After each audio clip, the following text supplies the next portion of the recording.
Barnaby Jones, a Quinn Martin production, starring Buddy Ebsen. Also starring Lee Merriweather, Mark Shera. With guest stars Marshall Colt, Jeannie Fitzsimmons, James Houghton, Peter McLean, Beeson Carroll, Barry Jenner. Tonight's episode, The Protectors.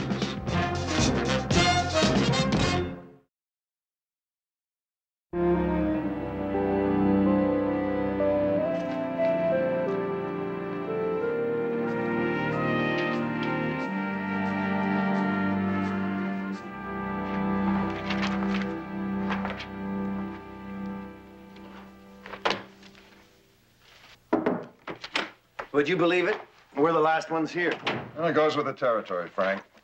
Well, I'm going to call it a night. Why don't you join me for a drink? Never on Thursdays. It's my one night to catch up. Besides, our bid on this government contract is due tomorrow. That's what I wanted to talk to you about. Over a martini. Charlie, don't you think we're going in way too low? You look after the engineering. I'll worry about the bidding. Okay. You're calling the shots? Frank. On your way out, turn on the alarm, will you?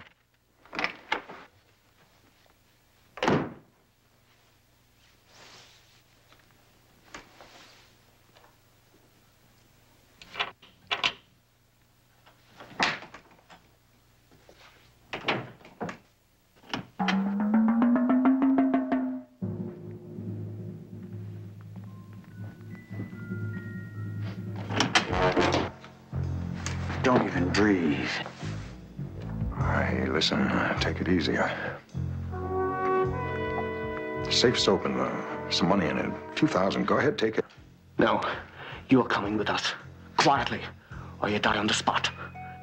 Now, let's go. I know. Listen, if this is a kidnapping, I am insured, but my company won't pay a dime unless I'm alive. If you want to stay that way, move.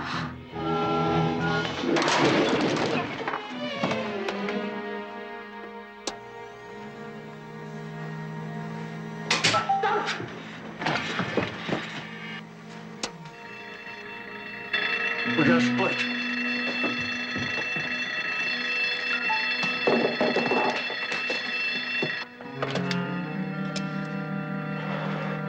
Now listen, 2 men are just trying to kidnap me.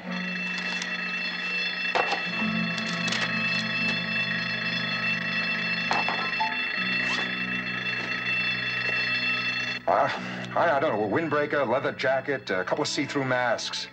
Yes, pistols.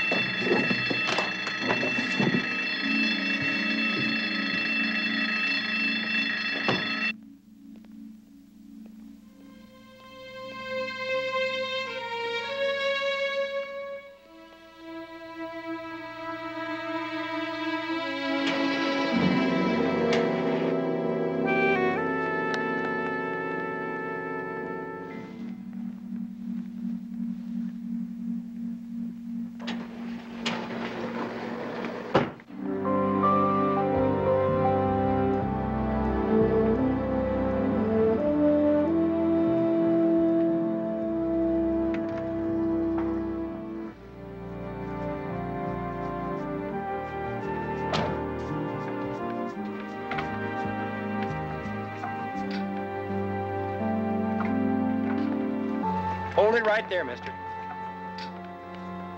All right, you heard him. Come on, up against the wall. Spread those legs, let's go. There's some ID in my coat pocket. All right, inside, come on, let's go.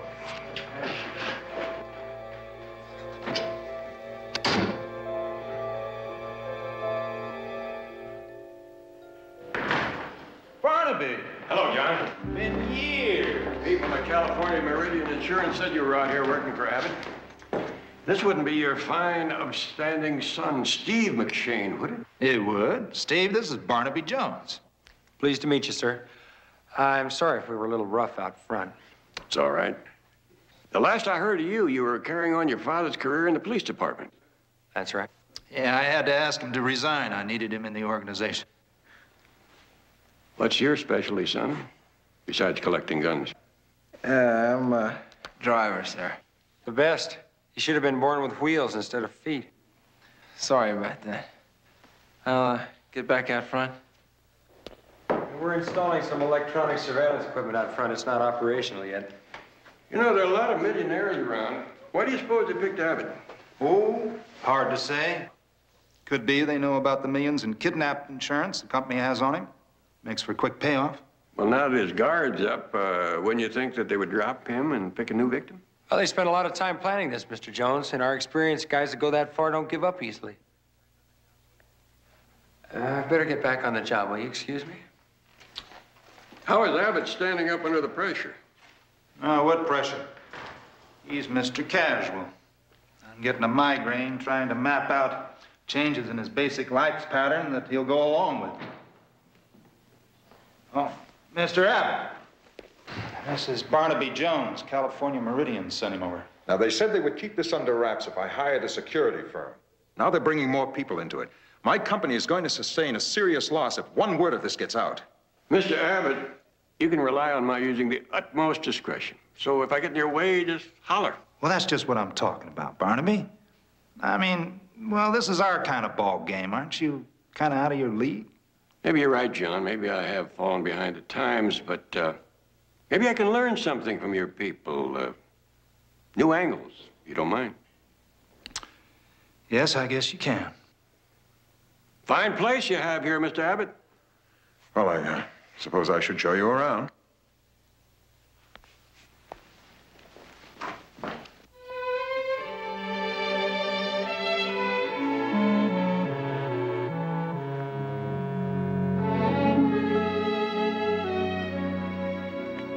This cast is driving me crazy. I think I'll go into town have someone take a look at it. I'll go with you. Mr. Jones, this is my daughter, Kathy. How do you do? And her husband, Alan Rogers. Sure. Would you like a drink?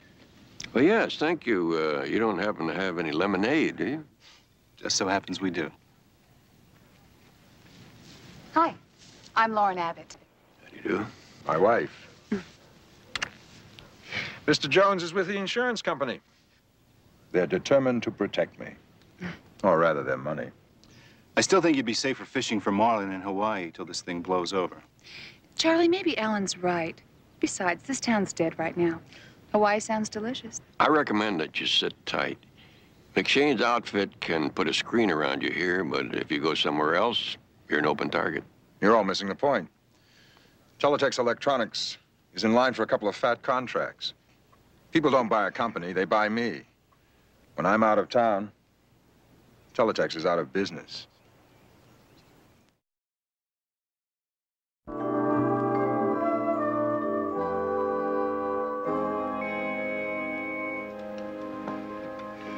Oh, excuse me, I'm sorry. Are you Barnaby Jones? Yes, I am. I'm Kim Stratton. Mr. How do you McShane do? said you were coming by. I hope you don't mind. I happen to notice you got a plus magnetic reading. Right, the intruders opened this door and one other with an electromagnetic pick. It's an exotic piece of hardware. They penetrated 2 doors? Right, they entered here and they got into Abbott's suite through an inner door. They must have known that this room was unoccupied, which means that they could get in before the alarm was set and wait for Abbott, who was alone next door. That's very clever. Yeah, I see what you mean. Boy, they had this place cased. Or they had inside information. Why do you say that? No reason, except I don't like to overlook any possibilities. Well, it's possible, I guess, but McShane is only interested in hard facts.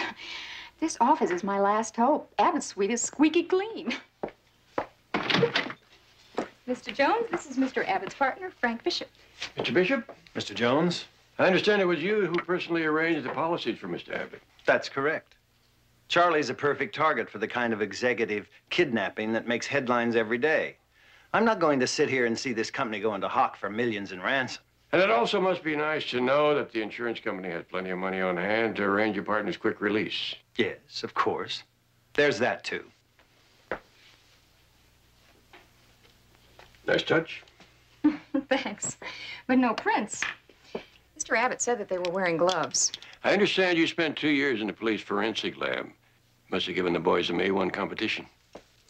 Well, the lab's always been an all-male stronghold, and they never let me forget it. So when Mr. McShane offered me my own lab, I didn't have to take a vote on it.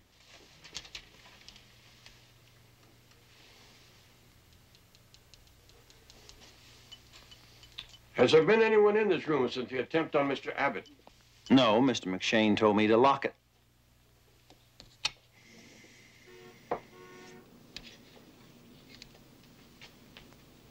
Cigarette filter? Yes, a little tobacco, too. Smells Turkish. Probably a European cigarette. I'm sure a lot of people that work here smoke. Yes, I'm certain of that, but they also probably use the ashtrays that are provided for that purpose. Somebody tried to scatter this one out the window. You are pretty sharp, Mr. Jones. Maybe you'd like to go over Abbott's suite yourself.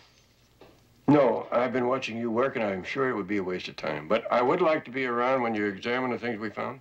It's a date. Your lab or mine.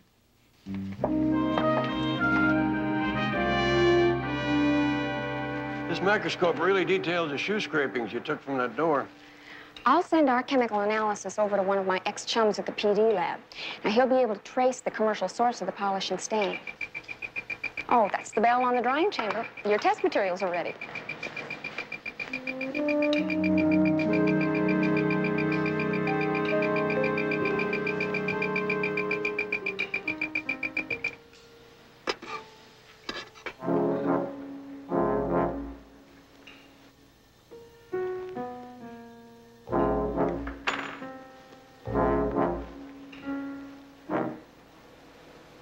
Unique coloration. This saliva test indicates that whoever smoked that cigarette had type AB blood. Hey, that'll help narrow the field if we can find a suspect. Well, folks, how we doing? Any luck? A little. I'll have a report on your desk in half an hour. You said KC was going to convert Abbott's sedan into an armored car. I'd sure like to see how it's done. Well, let's go. The armored car shop's right out back.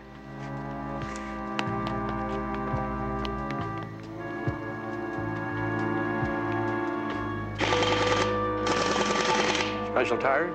Yeah, puncture-proof. KC calls them run flats because they're filled with foam. Where'd you find KC? Oh, stunt driving for one of the studios. Before that, he won a pile of gold medals on off-road racing until he had one too many crack-ups. His left leg's full of pins and plates. What you working on? Got me.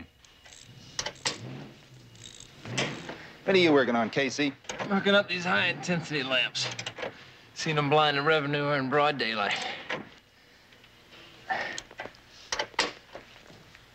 It's armored?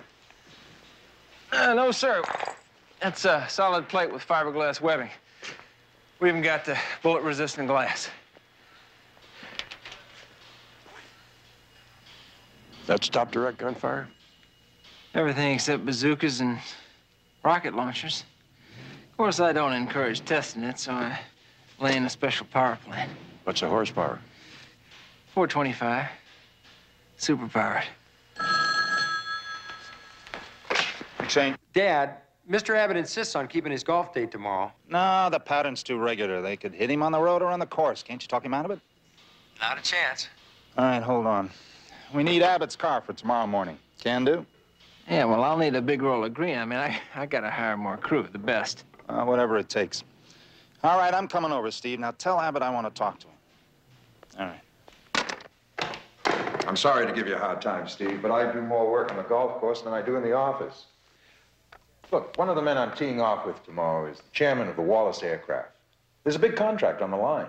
Couldn't you at least change the time? You don't play every week, but when you do, it's always 7 a.m. I play early so I won't blow a whole workday. Besides, if I ask those other guys to switch, they may cancel out, and that's a risk I can't afford to take. Kathy's going to drive me into town to have someone look at my cast. Is there anything you want me to do in the office? No. But we should have another talk soon. Yeah, whenever you say.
Abbott has hired security team called Counterforce.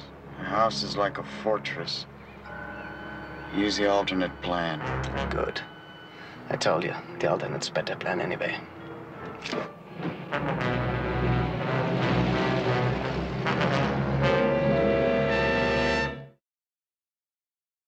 I'm sorry to have kept you two after office hours, but I just can't seem to shake the notion that there's some kind of an inside connection here. Well, how about if I check out everyone close to Abbott? It's a good idea. Why don't you start with Mrs. Abbott? She's not much older than his daughter. And why don't I work on Abbott's business partner, Frank Bishop? Barnaby Jones Investigations, may I help you? Yes, could you hold on, please? Steve McShane. Hello, Steve. Dad couldn't change Abbott's mind. The golf game's definitely on. We have a plan, but we'd like your help. Well, tell your father thanks. It's nice to be needed. Sure thing. Could you be out here before daybreak? I'll be there. Thanks. The Counterforce folks need me out at the Abbott place before sunrise. I guess I better get home and try to get some sleep. Oh, that's a shame, Barnaby. I was kind of hoping we could all go out to dinner together. Well, you two go. I'll have to take a rain check. Oh, too bad, Barnaby. You're gonna miss a royal spread, you know. A couple of dancing girls, a lot of laughs, glass of the grape, my treat. Jedediah, did you come into a recent financial windfall? No, actually, I was planning on tapping the petty cash drawer, but Betty tells me it's empty, so I was wondering, could you loan me 20 bucks? That kitchen is like a restaurant. The cook asked me my favorite food. I said prime rib. Are you ready for this? Starving? Medium rare. I saw you checking the monitor. Oh, I just saw Casey come in with Abbott's car. I don't believe what he can do in just a few hours. Hey, y'all. Hot dog, looky here. Well, you burn rubber right through dinner time, and I am real peckish. Peckish doesn't seem to quite get it. Dog hungry's more like it. What, you mean this ain't for me? Well, I was thinking of breaking my diet, you know, just for tonight. I can't let you do that, kid. I got more curves than the Monaco Grand Prix, and I hate to see you change that, right, Steve? Couldn't have said it better myself, Hot Wheels. You guys are all heart.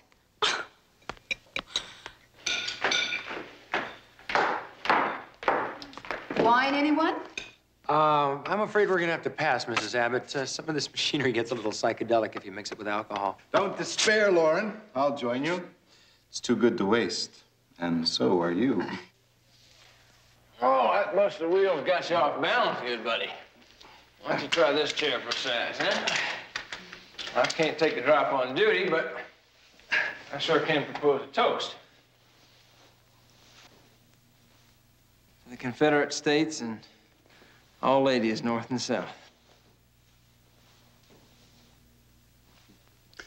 Why not? You know, I'd say that Counterforce has this place well covered. How's that alarm system work? It works on body heat. People only. Animals have different temperatures. My wife said that in the event of an alarm, we're all supposed to come running into here. It's the command post. It's easier to protect you if you're all together. I'll tell you what. Why don't you just concentrate on my father-in-law? The rest of us can take care of ourselves.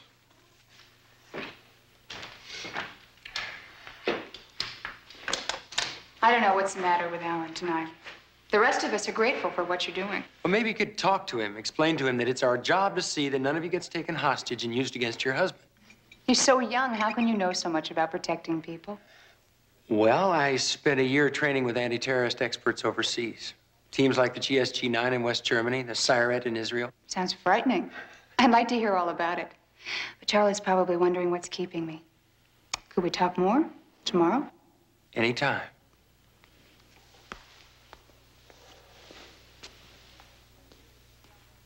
Don't you think Steve's a little young for that rich married lady? No. His body may be 26, but his soul's over 100. Ask any of them girls in that singles apartment he lives in. Hey, now look, if somebody wants to talk, we're supposed to listen, right? Can I help it if it's painless? Thank you, no, Kathy. I understand that your partner, Frank Bishop, is an electronics genius. That's right, but he can't sell a glass of water in the Sahara Desert. But lately, he's been sticking his oar into the business end. Well, maybe I could have a chat with him on a family level, get him off your back. Well, I think Alan could be a real help to you, Daddy, if you'd only give him the chance. I know. Alan and I are going to have another talk later. Oh, it's about that time now. Mr. Abbott, I'd like to have a word with you. I hope you're not going to try to convince me not to go. That subject's been exhausted. Well, in that case, I'll just see you safely on your way. I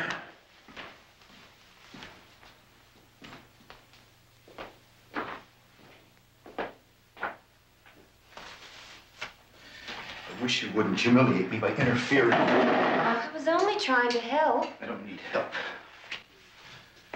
Look, my parents didn't have dime one. I got out of that neighborhood and through an Ivy League college on my own hook. I already talked to him yesterday. Well, he said he'd go easier on you, and I... That doesn't work. You've done that a dozen times. Look, I'm an idea man, and he's frozen in his ways. He just wants me out of the picture. Alan, he likes to blow off steam, that's all. You're my husband. He wouldn't fire you. Oh, yeah? Why do you suppose I split to go skiing on my own? I had to get my head straight because he laid it out for me. Either I punch a clock like the rest of the jerks and do things his way, or I'm through.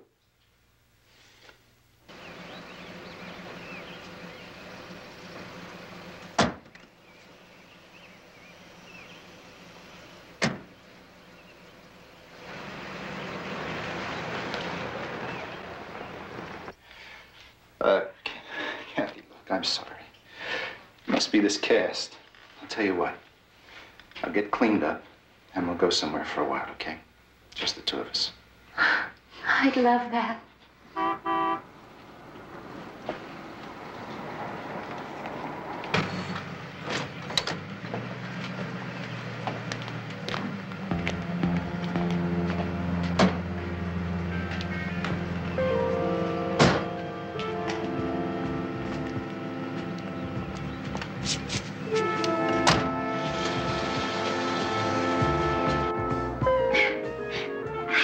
Picnic at the beach. Am I kidding? I'm not up to going anywhere today. You comfortable back there, sir? Not bad, considering I had to rise and shine at 4 this morning. Well, you better tighten your seatbelt, because things could get rough.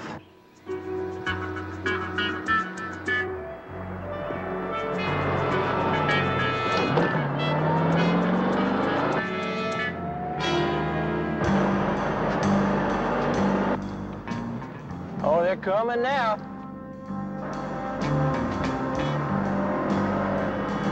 Looks like a driver and 1 passenger. All right, now I'm gonna slow down now. We can get a look at their faces, huh?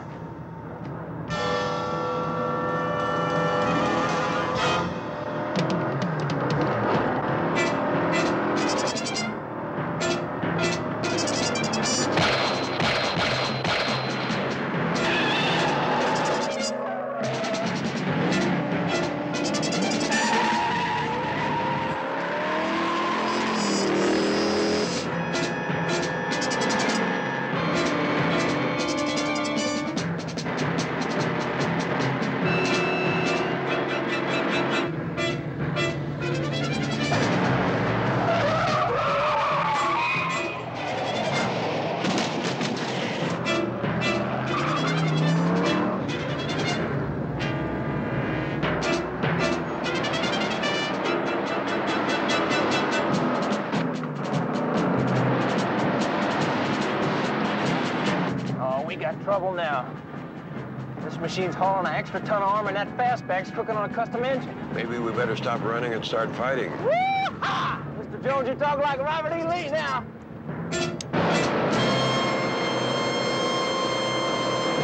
I can't see! Hit the brakes!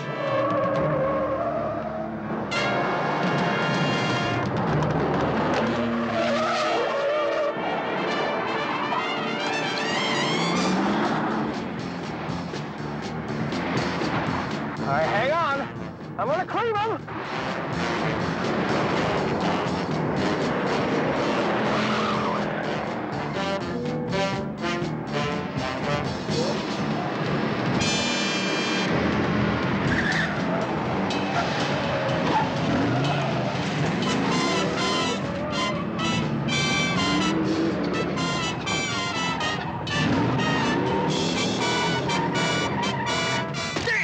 Follow him through there. Don't take it so hard, Casey. You saved our bacon. But I think we're all wrong about one thing. They're not trying to kidnap Abbott. They're trying to kill him.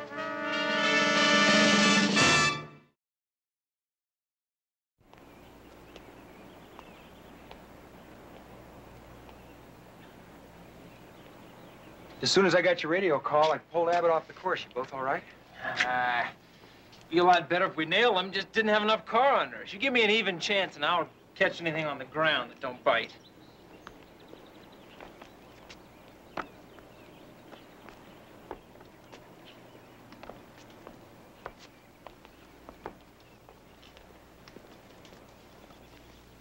Did you explain to Mr. Abbott the assassination aspect? He did.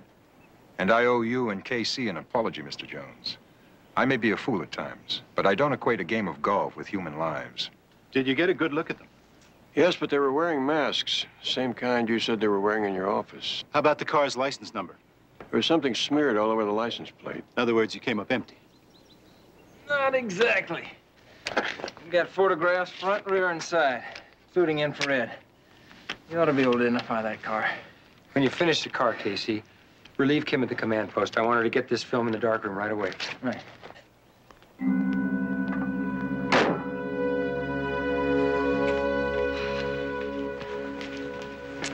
Look at this. The infrared pulled out the license number. While it was still in the soup, I ran it through the PD. 10 to 1, it's a stolen plate. What else? Where was it stolen? Why? Sometimes criminals have a habit of stealing license plates in their own part of town. This comes from a vehicle in the Belmont district. Barnaby, Betty and I were really worried when Mr. McShane called. Why didn't you tell us you were going to sit in for Abbott? Well, I didn't know it myself until I got there, and Steve asked me to. Betty wouldn't let us tell anyone, not even Abbott's family. Just a precaution. Jedediah, Kim, Steve, this is my cousin, Jedediah Romano Jones. All right, JR. Hi. You know, Barnaby, I think I ought to devote a little more time to this case. Later, Jedediah. What do you got on Lauren Abbott? She's wife number 2. They were married last summer, about 3 years after his first wife passed away. Anything on the inheritance angle? Well, I had to call in a few favors, but I did find out that if anything happens to Abbott, or if the marriage is dissolved, Mrs. Abbott stands to get a cool $1 million, that's all. The bulk of the estate will go to his daughter. You know, I think I'm moving in the wrong social circles. Well, the point is that Mrs. Abbott stands to gain very little from her husband's death. I figured she'd be in the clear when I saw her expression when Mr. Abbott returned safely this morning. Kim, doesn't this green aura in the infrared picture suggest that the car was once painted a metallic green? Well, I see you're into photography, Barnaby. You're kidding? You could write a book. There's something else I found in this shot. You can barely make out the number 6 on the door. Well, you know, that looks like a racing number of some kind. That's a high-performance racing tire there. Hey, you're right, JR. Look, there are roll bars inside the car. Well, KC said that the driver was an expert. He was wearing driving gloves with the knuckles cut out, which is a fad among West German race drivers. These could be international terrorists. Well, sure, it all adds up. Look, that stain from the shoe scraping we had analyzed comes from West Germany. And that cigarette tobacco you found is Turkish, all right, from a popular European brand. With all these pieces, you can't write it off as coincidence. Kim, let's go after the racing angle. Why don't you jump into some cutoffs and have Casey give you a little tour around the local stock car racing tracks? Well, would you like to come along? No thanks. Jedediah and I have got to run down some other leads. Yeah, but if you're developing film next time, call me. I'd like to look at your darkroom technique. Later, Jedediah.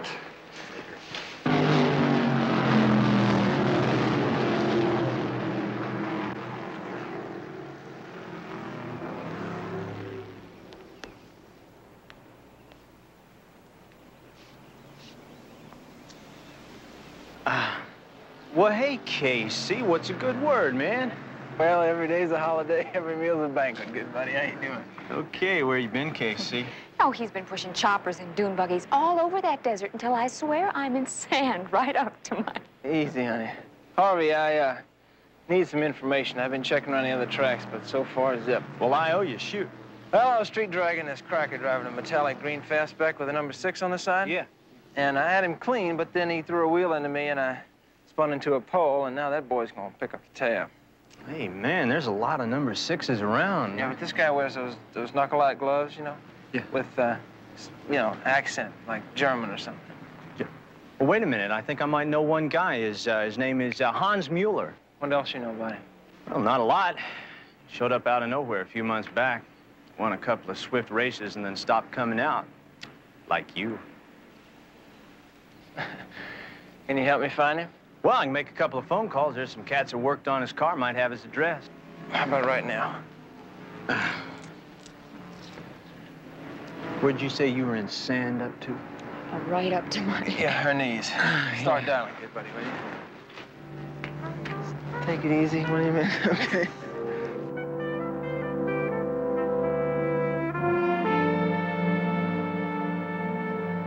Your secretary said you were only interested in employees who had left the firm in the last year and might bear a grudge, and who lived in the Belmont area. That is correct, Mr. Bishop. Well, according to our personnel files, these are the only 2.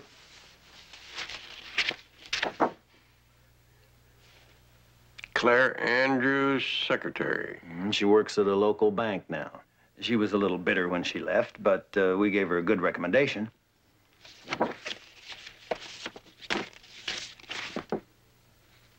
What about this Tag Hooper? He was in customer relations. We let him go about 3 months ago. For what reason? He had a prison record. Well, that in itself didn't cost him his job. It's the fact he lied about it on his application. I think I'll go see if Mr. Hooper still resides at the same address. Thanks for your help. You're quite welcome.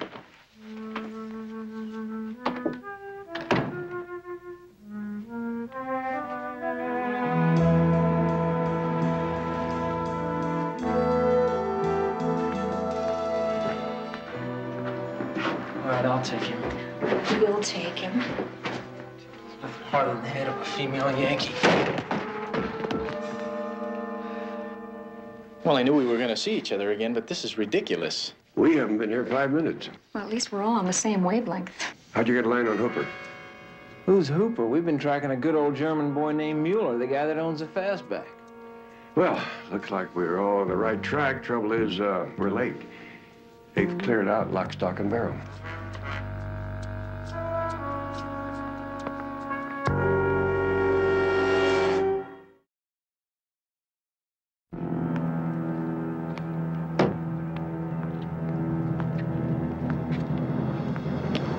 We've talked it over and we're cutting out. Yeah. We did not agree to take on an expert security force. We wouldn't have to if you hadn't blown your chance at Abbott's office. That's easy for you to say. We get caught and I'm looking at a return trip to the joint. Hans could be shipped back to West Germany to face a half a dozen murder charges. I'd never make it to court. My comrades would kill me. Because you know too much? 9. Because I kept a $500,000 ransom from a kidnapping in Austria. Should have lasted me a lifetime. I lost it in 2 weeks at the tables in Monte Carlo. And my old friends found me, and I ran. Listen, I want to help. Like I told Tag when I phoned to warn you guys, Counterforce has photographs of your car that'll lead right to you. You got to get out of the state, and that takes money. You will give it to us. We earned it. Now listen, I don't have any money to give you, even if I wanted to. But I'll be rolling in it if you guys waste Abbott. My wife's his sole heir. He's telling it like it is, Hans. I've known him since college. He never had a dime. Even if we were stupid enough to try again, where would we do it? The house. You're out of your tree. You told us the house was like a fortress. It is. And that can work for us. Kim lifted some clean prints from the apartment. We sent them and everything else we have on Mueller by courier to GSG-9 in Berlin. Well, if he's wanted in Germany for terrorist activities, the chances are he entered this country illegally. If we can document that, we can bring federal agents into the case. It takes so much time, Steve. With these people loose, I'm concerned about here and now. Abbott residence? Oh, hi, Betty. It's Steve. Hold on. I'm gonna go touch base with Kim at the command post. Yeah, Betty, what is it? Well, Barnaby, you can scratch Frank Bishop as a suspect. His stock in the company is minimal. Also, he has no employment contract. If Abbott's heirs decide to sell, he could lose his job. You know, Barnaby, if there is an inside link, we're down to Abbott's daughter or her husband. Betty, there's something been bothering me about Alan Rogers. I think I just found out what it is. That cast of his. What do you mean? Well, he either has the world's highest pain threshold or no pain.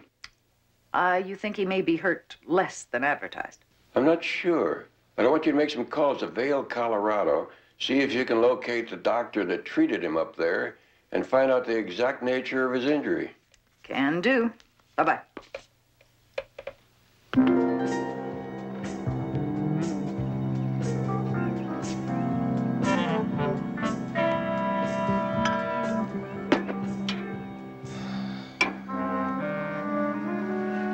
Listen, how long am I going to be cooped up here? Until Mueller and Hooper make their next move, or we catch up with them. Look, I know all the trouble I caused at the golf match, but I still have a business to run here. I can't keep postponing meetings. And I can't hold the meetings here with all your people crawling around the place. Well, I wish I had an answer for you, but all I can say now is your safety comes first.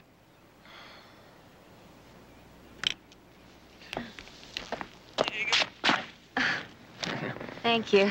My pleasure, ma'am. Southern chivalry's getting a little thick around here. Look, fella, I didn't mean to cut in. I just thought it might be difficult for you to get them being all stove up and all, you know? Yeah. I think I'll go for a walk out back.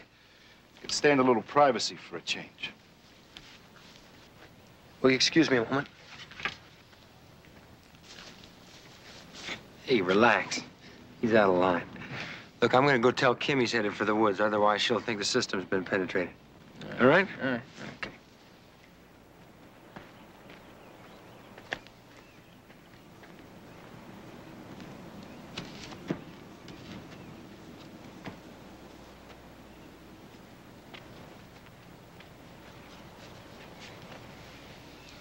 How long has your son-in-law been working for you?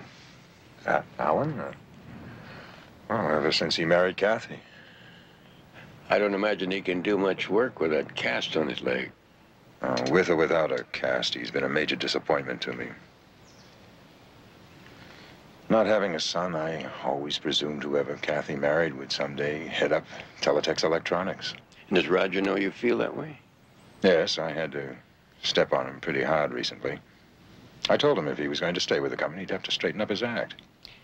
Did anything in particular prompt this conversation?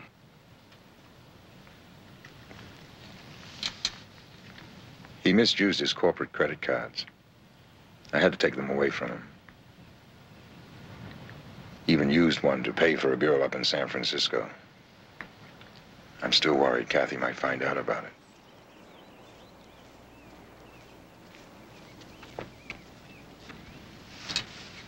Excuse me. Betty just phoned. She said she talked to the doctor who took care of Rogers at Vail. Guess what? Abbott's son-in-law does not have a broken leg. Just sprained his ankle, but he insisted on a cast. Now, there's something else. Betty got a call from Frank Bishop. He checked further into personnel and thought you might be interested to know that Tag Hooper was recommended by Rogers.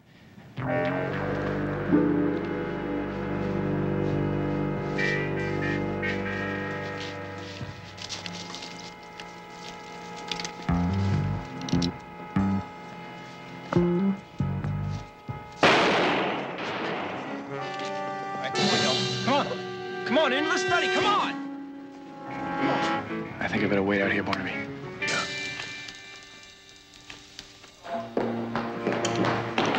What are you picking up? Rogers, he's in the woods. Anybody with him? No. That's what I figured. I have a hunch we're supposed to be.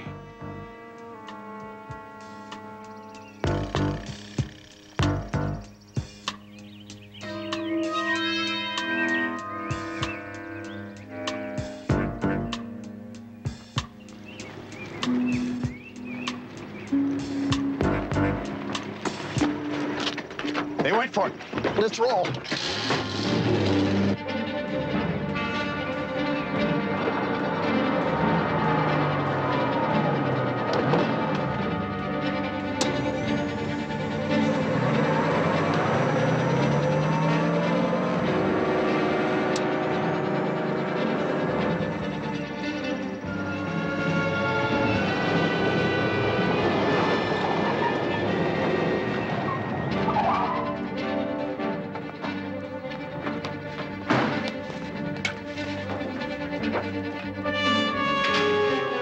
Hold it right there. I wouldn't try it. Mueller, Hooper, throw down your weapons.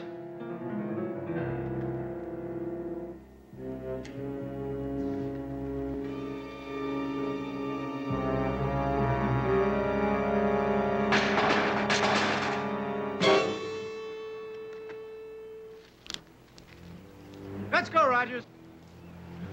Hey, where's Counterforce? Now, they're supposed to be protecting all of us. Hey, you know, there's a guy shooting at me. You better get down right now. He's probably watching us right this second. Come off it, Rogers. Where's the gun? Gun? Me? What are you talking about? You think I have a gun? All right, we can find it later. Let's go. No, you better back off, pal. Because I'm not going anywhere with you. Hold it. I think you better go with him, Rogers. Your two friends are waiting for you back at the house.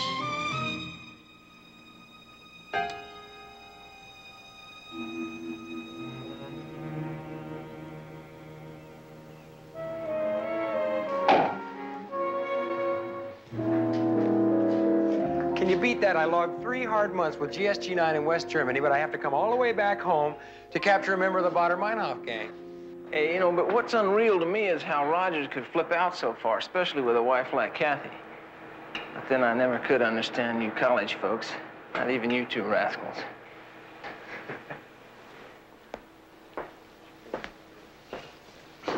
Barnaby, I've been thinking.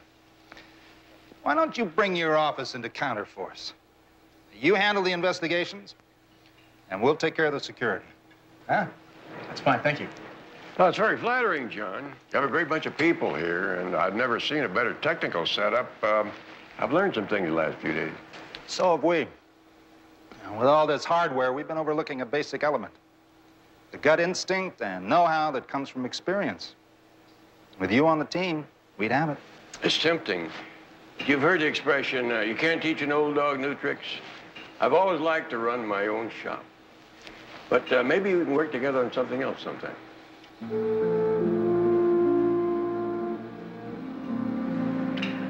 I have a feeling that one of the Joneses may be spending a lot of time studying Counterforce's new methods. Close, but not quite yet. You see, I think the real reason is that I'm going to need protection from a beautiful blonde lady in my favorite Italian restaurant. You're on, JR. But we have to start by changing your life patterns. I am dying for a prime rib. And I know a place that has the biggest cut in town. Very expensive.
Barnaby Jones, a Quinn Martin production, starring Buddy Ebsen, also starring Lee Merriweather, Mark Shera, with guest stars Scott Marlowe, Kenneth Tiger, with special guest star Christine Belford. Tonight's episode, Fatal Overture.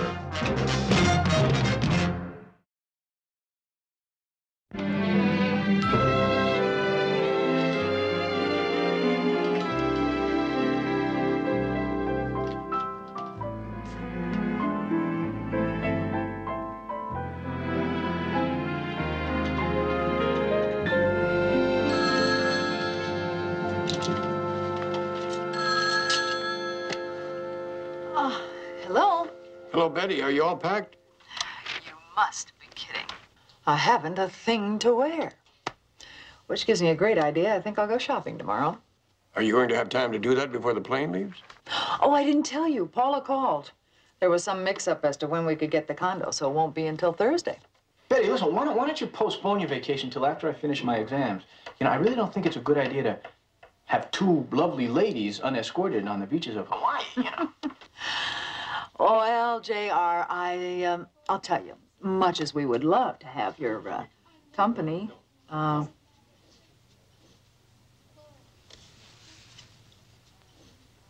you still there? no, I'm sorry. It was just something distracted me across the way. What was that you were saying, JR, about typing for me while I was gone? Forget it. I can tell when I'm not needed. Bye, Betty. I'll be talking to you. Right. Bye-bye, Barnaby.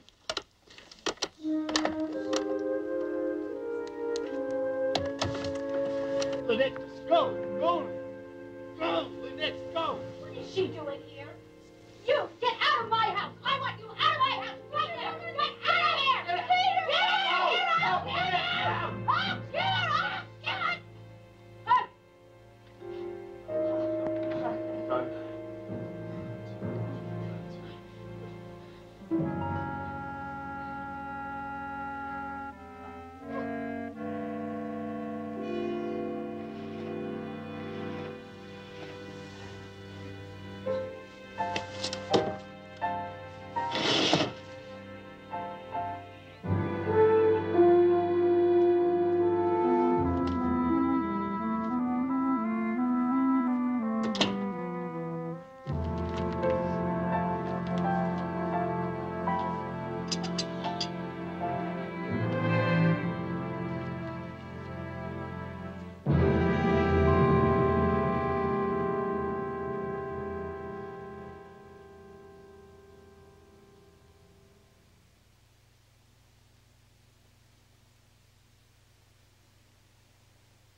Oh, hello.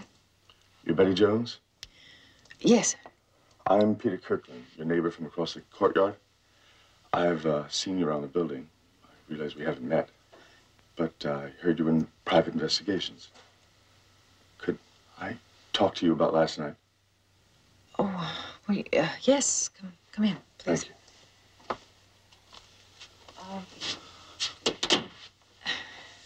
About last night, I don't normally watch my neighbors through their windows. I know, but with all the noise you were making, you couldn't help but see what was going on. Look, there's no easy way to lead up to this, so I'll just come to the point. I want to hire you. Hire me? Yes, to investigate a death. Lynette Atkinson, she was The girl in your apartment last night. Well, I heard you call her name, and then this morning I saw the story here in the paper. Oh, well, you see, Lynette was a former student of mine. I'm a pianist. Oh, I see. Why do you want me to investigate her death? The police are already investigating. Well, it's just that I'm a little worried the police may make more out of this whole tragic mess than they need to. You probably feel you ought to report to the police what you saw. I just wish you'd investigate first. You see, my wife has some serious problems, emotional problems.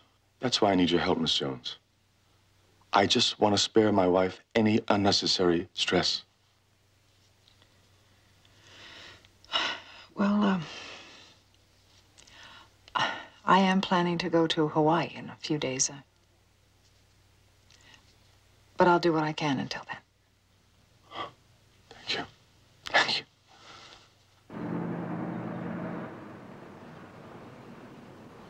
you. Yeah. As a matter of fact, I am handling the Atkinson investigation. What's your interest in it? Oh, I'm sorry. Want some coffee? Oh, no, thank you, John. I have a client who would like to make sure that the death was an accident.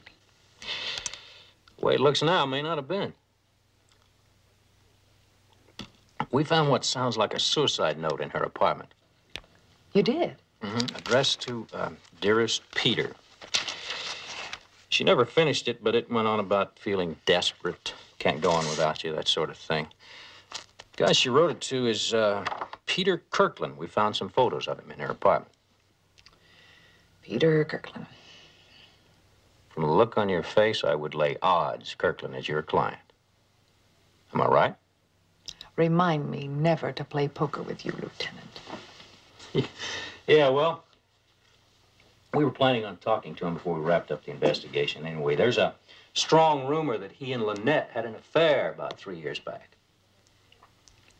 Well, from what he told me, he was her teacher, also 3 years back. Mm-hmm. How come he hired you if he hadn't seen the girl in all that time?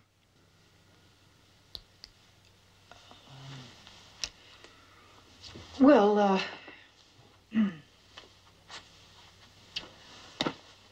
she was in their apartment last night. I'm a neighbor of the Kirklands in our apartment building, and I happened to see a rather ugly scene last night when Virginia Kirkland came home and caught Peter and Lynette getting reacquainted. Yeah. And this morning, he put you on the payroll to maybe keep you quiet about what you saw last night.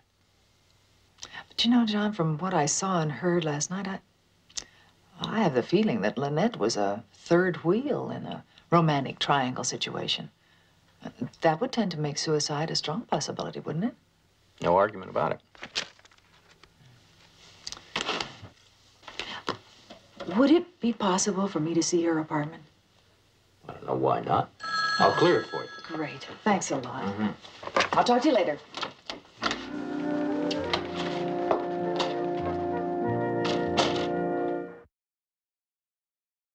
I mean, when something like this happens, it's really hard to believe, you know? Mm-hmm. Hello, officer. I'm Betty Jones. Did Lieutenant Biddle tell you I was coming over? Oh, yes, Miss Jones. He did. Were you one of Lynette's friends? Well, no, not exactly. But you were? Oh, sure. And living across the hall from somebody, you get to know them pretty well. At least I thought I did. I'd never have guessed in a million years she could have done what she did last night. Then you think she took her own life? I mean, I knew that she was upset when she came home last night, but I just didn't know how much. I don't know, Gavin. Why would she make an appointment with me to have her hair done this morning if she meant to do that? She made an appointment with you last night? Yeah. I was coming in from a date. It was close to 11. We ran into each other in the hall. She said to put her down for this morning. Oh, excuse me. Thank you.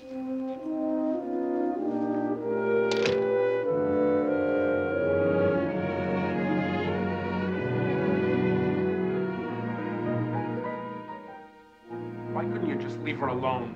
A man like you treating a girl that way? Look, I don't know who you are, mister, but it's none of your business. You understand? Well, I know who you are, Kirkland. Lynette told me all about you.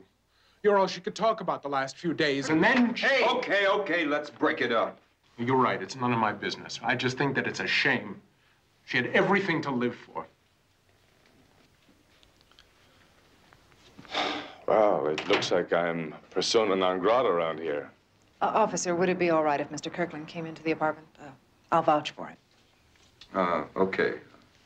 All right, Miss Jones.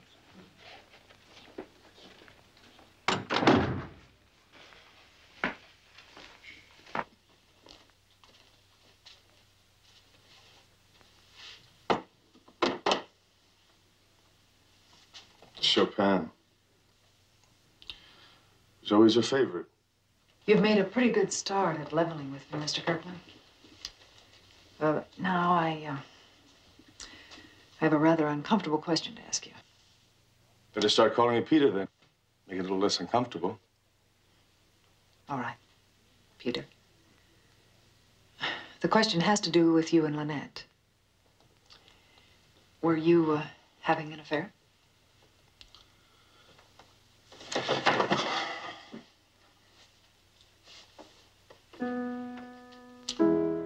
She's a fine pianist.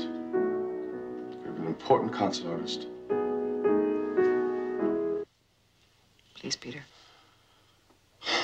All right. While she was studying with me, yes, we did have an affair. But it ended. I went back to my wife. Lynette continued to stay in touch as a friend. But the affair was over years ago. From your wife's reaction to Lynette last night, I presume she didn't believe it was over. My wife doesn't need a reason for the kind of tantrum she threw last night. At least none that you or I might understand. I guess that's where it happened.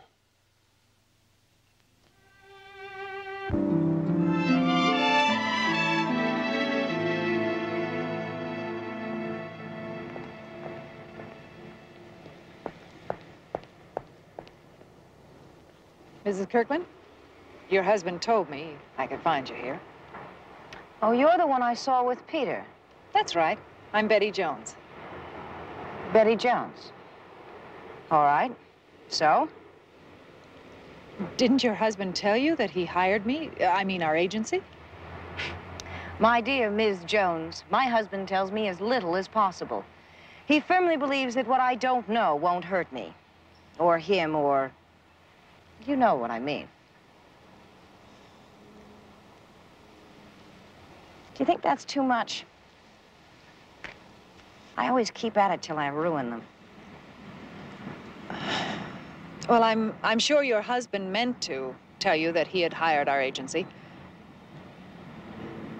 to investigate the death of Lynette Atkinson. Is that what you do? Investigate? Yes, we're a licensed agency, private investigators. It also happens that I'm a neighbor of yours in our apartment building. I couldn't help but overhear and see part of what went on between you and Lynette last night. I'm really very embarrassed about that. I don't know what gets into me sometimes. Yes, well, what I'm really interested in is what happened after she left. After? Well, I was still pretty upset. Very upset, if you want to know. So Peter called my doctor, who prescribed some tranquilizers. And then Peter went out to an all-night drugstore to get the prescription filled. So you were alone for a while when he was out? Well, actually, for quite a while. You see, when I realized that he'd been gone for over an hour, I started to get worried. So I went out to look for him. You went to the drugstore? Yes, but he'd already been there and left. Long before. Anyway, he was waiting for me when I got home with my prescription. And shortly after that, I was happy as the well-known clam. End of evening.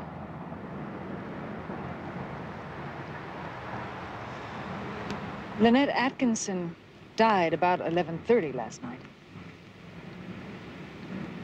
You were aware of that, weren't you? Of course. I read it in the newspaper this morning. But if you're expecting a grieved reaction, don't. I'm still on tranquilizers. And she wasn't exactly my favorite person in the whole wide world. Yes, well, thank you very much, Mrs. Kirkland.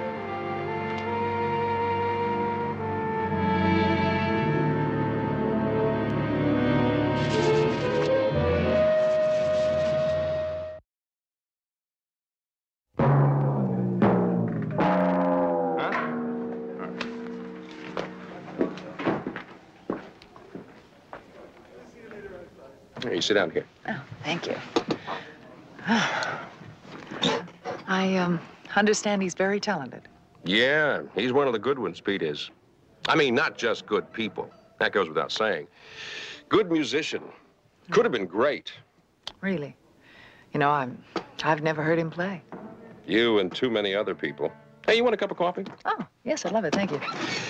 Oh, it's not that he wasn't making it on the concert circuit. He was. But it takes years. Hey, you want sugar? Please. But he was on his way, though. Critics were already on his side. Like he was the next Horowitz. Cream? Yes. Well, what happened? You don't know? That wife of his, that's what happened. She flipped out, and they had to put her away for a while. And that's when he quit the tour. Then, when she bounces out of her rubber room, Pete decides to stay at home, look after her. Hard to tell now whether he's her husband or a male nurse. So, this is your life, Peter Kirkland. A little composing, a lot of scoring for commercials, big commercials, but a lot of wasted talent. Big waste of talent, thanks to one ding-a-ling wife. Perhaps someday he'll get back to it. Yeah. You know, when I heard about Lynette, the first thing pops into my head, Crazy Virginia. That's our affectionate nickname for his wife. Crazy Virginia is just bonkers enough to do that. That's what I thought. I don't know. Just wishful thinking, I guess. You're hoping she murdered her? Be the best thing all around. Then they put her away for life. Peter gets out from under. And not to mention getting control of all of her money. She's sort of a heiress, you know. And he's free to start being the next Horowitz again. Okay, Eddie, we're going to take a break now. We'll pick up part 4B after that. Whatever you say, maestro. Only don't run away. You got a yummy visitor here. That door. All right, thank you.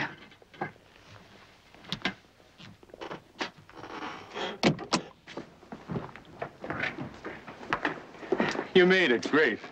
Well, I've always been fascinated by movie studios. When you said you were going to be here, I thought I'd, Actually, I wanted to ask you a few more questions. Sure. Step in my private office. Obviously, you found Virginia. How did it go? Well, she was reasonably cooperative. Peter, don't you think you should have told her that you hired me? Well, I would have gotten around to it in time. In time? Oh, very slow time. Well, how you handle your wife is your business. You want to tell me about last night? Why, was there something you missed from the window? Yes. Everything after the drapes closed, I missed.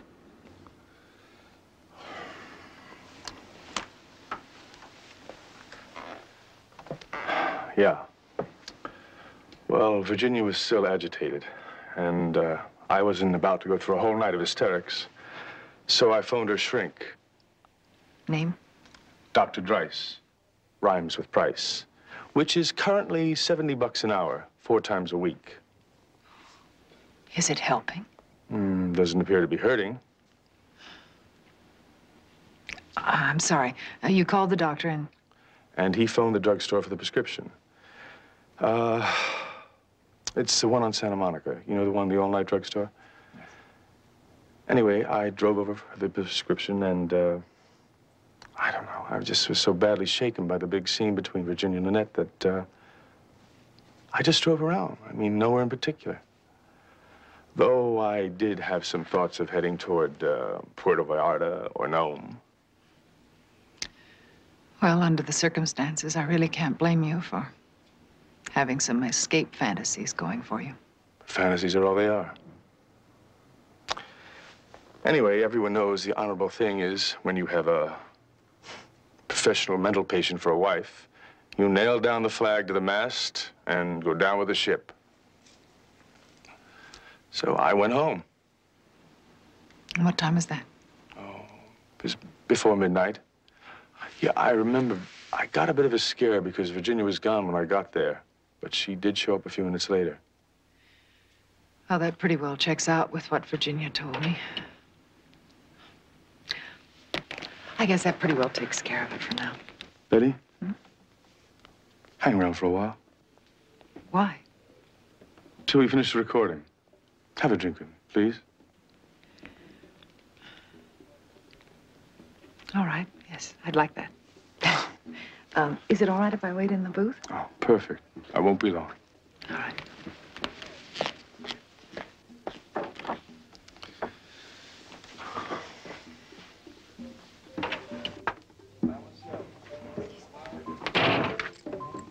Peter, will you be long? I've had the most marvelous day at the park. Everybody loved my painting. I can't wait to show it to you. Look, we're about to finish the last of the recording. Well, good. Listen, I want to do something special when you're done here. Maybe we could drive up the coast. You know that little place in Montecito and have dinner? Look, why don't you go home and I'll be alone in a little while. And then we'll see. We'll see where you go to for dinner, okay? Well, and I'd rather stay here. I can wait in the... I don't believe it. I can see I'm just too late, aren't I, Peter?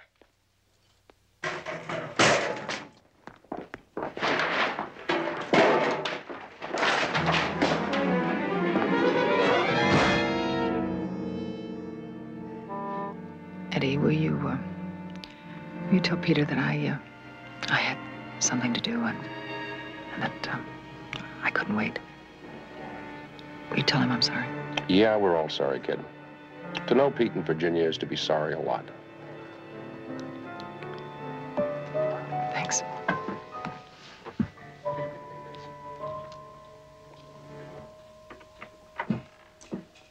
Any calls?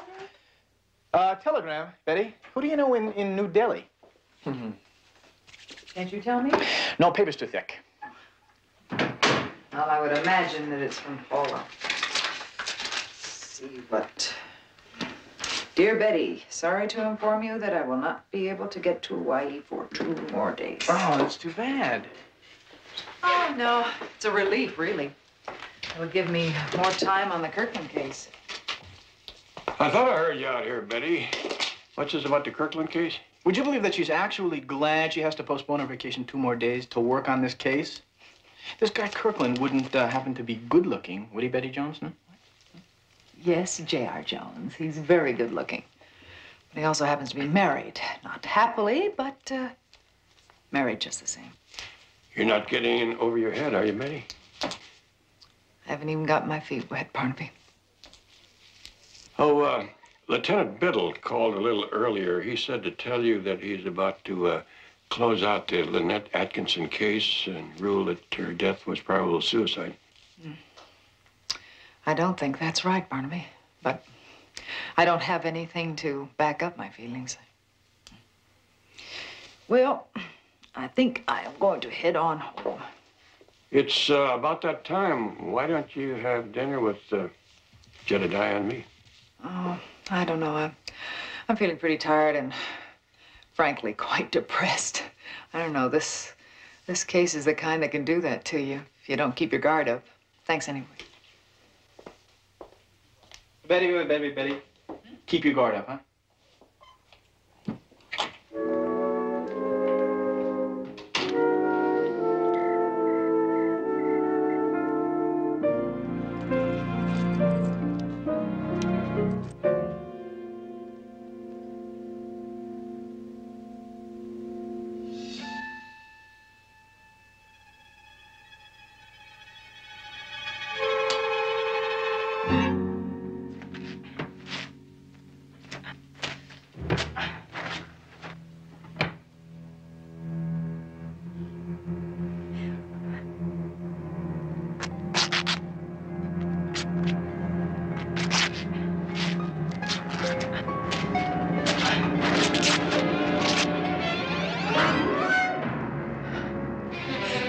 Virginia, I don't know why you're doing this, but believe me, there's no reason. Virginia, please, put down the knife. Virginia, no, you don't know what you're doing. Virginia, no! Step back. Step back. Move away from her. And put the knife down, Virginia. Do as I tell you. Put the knife down. Virginia!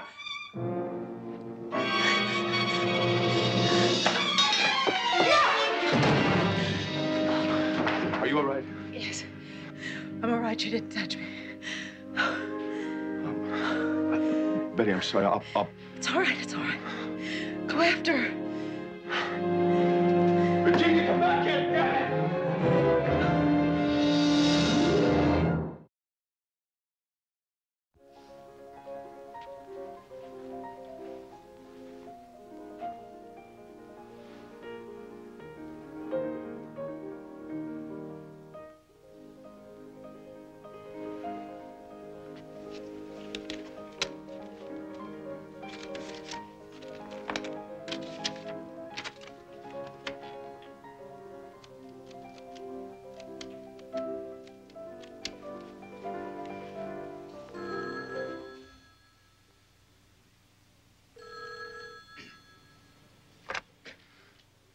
Hello?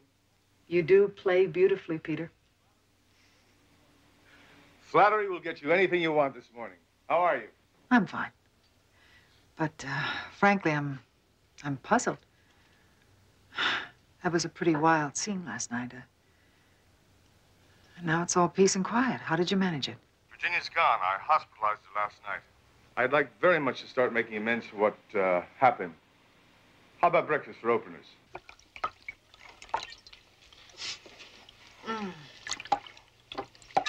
This is the most fantastic omelet I have ever tasted. Mr. Kirkland, sir, you are a mighty fine cook. Comes with the territory.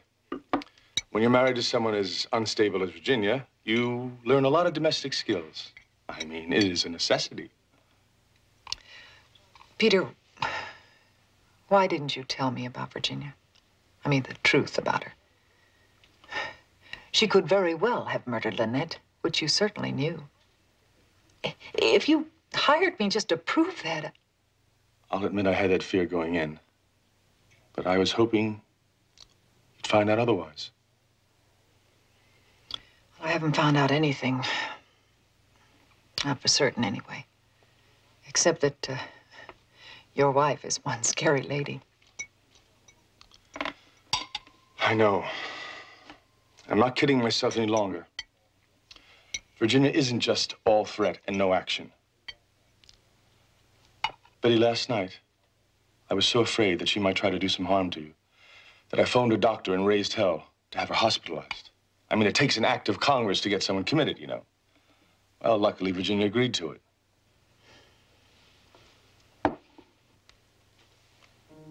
Betty. Peter, please, this is not, I can't help what I feel, Betty. And it was inevitable that I would feel this way about you, I guess.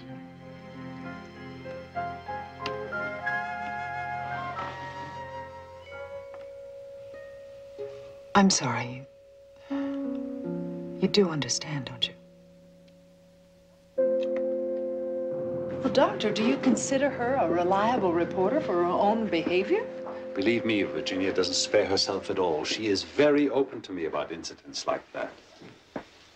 There have been others? Well, not quite that dramatic, perhaps. But in any case, I'm convinced she only wanted to frighten you last night. Which she managed to do very nicely.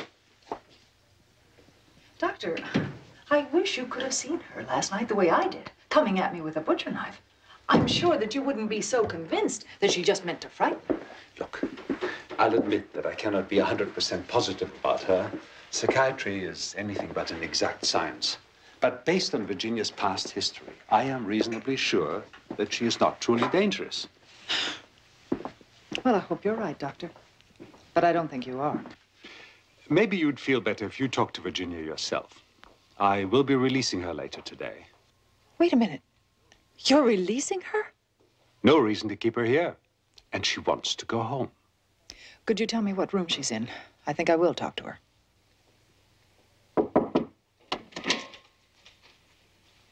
May I come in, Virginia? This is incredible. It must be telepathy.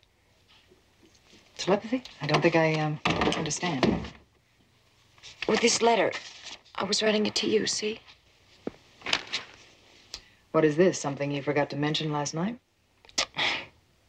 I deserve that, I know. What it is an apology for the unforgivable way I've behaved. You seem sincere about this. I am. I mean every word there and more. Well, the thing is that we're not just talking about a social faux pas here, Virginia. You vandalized my apartment, destroyed most of my vacation clothes, and when you came at me with that butcher knife, I'll tell you something. I thought you were sincere then about using it on me. I know how it must have seemed to you that I really meant to hurt you, but I didn't, I swear it. The truth is, I wanted to frighten Peter more than you.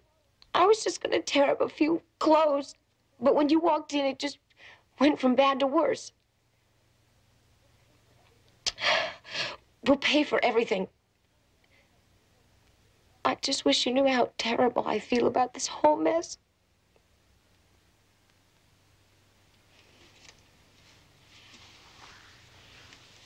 I can see you feel badly about it, but good grief, Virginia, there have to be better ways to express yourself to Peter than these wild, destructive rages that leave you feeling this way.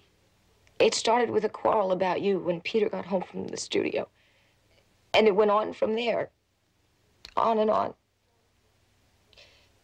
Jealousy brings out some very ugly things in me, I'm afraid. That apology note is the second I've written in 2 days. The second one? The first was to Lynette. I mailed it that same night when I went out to look for Peter. I do wish she'd had a chance to read it. You mailed it that night? Where? At the main post office by our building. I'd hoped she'd get it the next morning. Our post office is miles from Lynette's apartment. If your letter was processed overnight, you've given yourself a fairly decent alibi. The postmark carries the zip code and the date on it. You mean that would prove where I was about the time Lynette died? It'd be a pretty strong indication. And if it was processed and delivered, then it would be in Lynette's mailbox right now.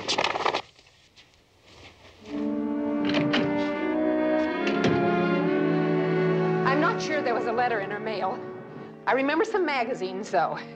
Anyway, I brought it up from her downstairs box while that nice young officer was here.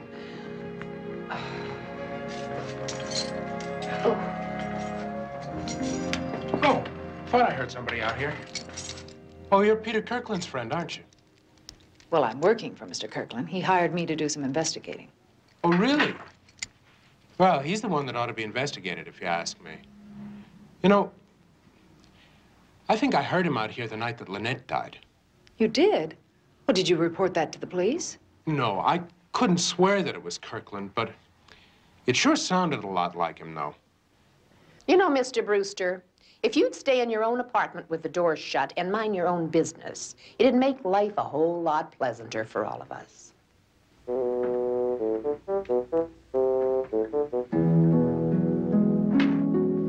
Come on, dearie.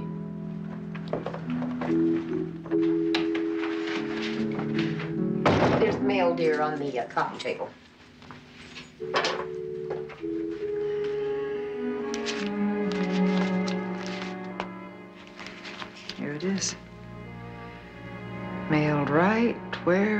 when she said she did.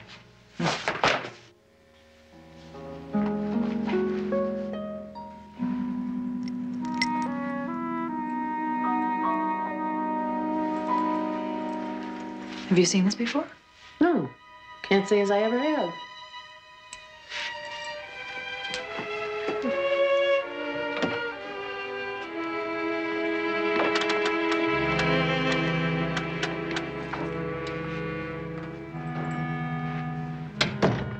Against our rules, you know, giving out a spare key to someone who isn't a renter here. That's the letter P. Got any idea whose it is? Yes, I'm afraid I do.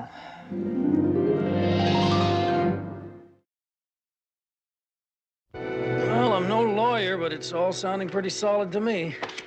You think so, Barnaby? Yeah, I would say there's a good chance Vic Chambers will wind up doing 10, 20 years. Is this a private party or may anyone join? Betty, don't tell me you'll postpone your vacation away from town, right? Right? No, JR, I didn't. But if this case takes much longer, I may just do that. Lieutenant, question.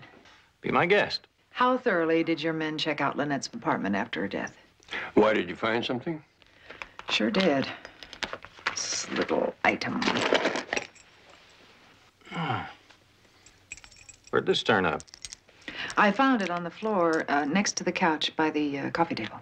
My men went over that place with a fine-tooth comb. Now, I guarantee you they moved the table, the couch, all the furniture when they searched. That's SOP. I know this little item wasn't there when they did their stuff. And you think it was planted? Yep. That's exactly what I think. Well, thank you, gentlemen. One and all. Oh, Betty, I'll take that key. I'll bring it back. I have to talk to a couple of people about it.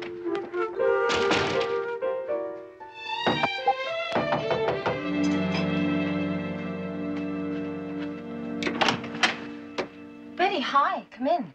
Thanks. I just made some coffee. Would you like some? No, thanks. Did you find my letter at Lynette's? Yes, I did. And the zip code and the date check out just as you said. Well, that must prove something. I certainly wouldn't write an apology to someone I was going to murder. Well, it certainly makes you a lot less likely suspect, that's for sure. What's that? Well, it's a spare key to Lynette's apartment. Have you seen it before? Initial P, how about that? No, I haven't, but then I wouldn't if Peter were still seeing that girl. I'm supposed to know something about this? That seems to be the question, Peter, dear. Well, I don't, Virginia, dear. I never saw it before. Where did it come from? I found it on the floor in Lynette's apartment earlier. It's my guess someone's trying to implicate you, Peter. They obviously planted it after the police searched the apartment.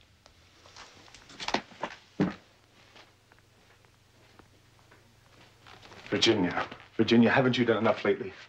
Now you want me suspected of murder? I didn't. How could you think I'd do such a thing? Why is that any sicker than the other stunts you've pulled lately? I tell you, I am choking on all this garbage in our lives. Don't say that. You know I'm trying to get better. No, you like being this way. You like all the chaos. You like keeping me in line with your emotional blackmail. That's not true. It's not fair. Where's Betty? Where are you going? Out, anywhere, just to get away from you.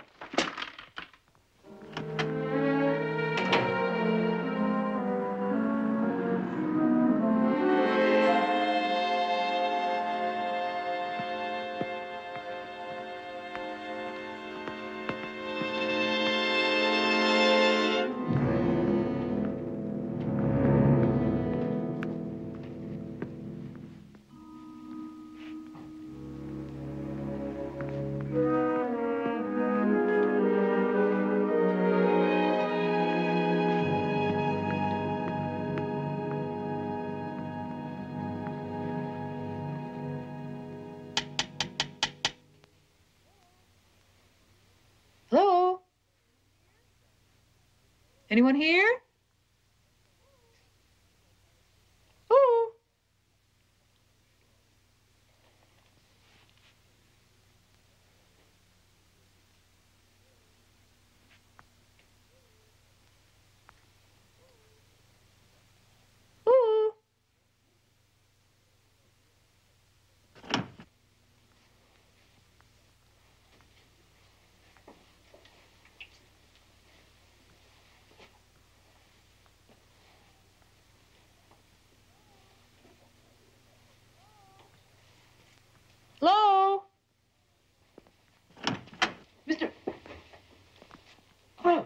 Hello, pretty lady. What a pleasant surprise. I'm sorry. Your door was open. I was looking for the landlady. You're out of luck. Tonight's her bowling night. Well, perhaps you could help me. You seem to know everything that goes on in this building. Sure, what about it? After the police took the guard off her door, did you see anyone go into Lynette's? No. Why? Are you saying somebody had a key to that apartment? Yes. That's exactly what I'm saying. Look, I got some stuff cooking in the dark room. Why don't you get yourself a diet drink, and I'll be right back. It's in the fridge. Help yourself. All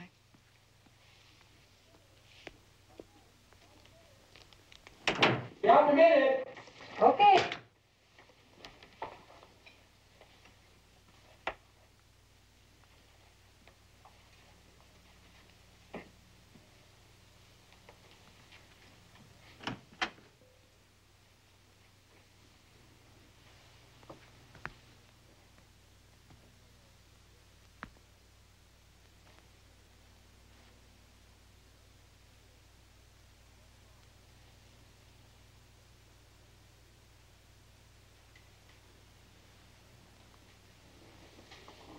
She was beautiful, wasn't she?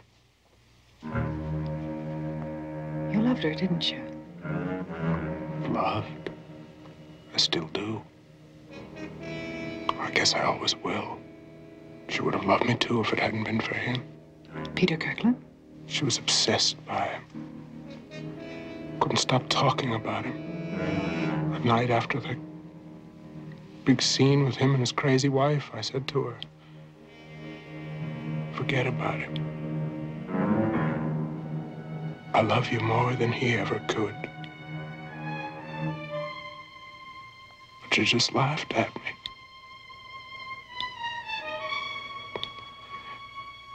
Called me a creep. You killed her. I wanted to stop her from laughing. I must have scared her. She ran away onto the balcony. She started screaming. And it was all his fault.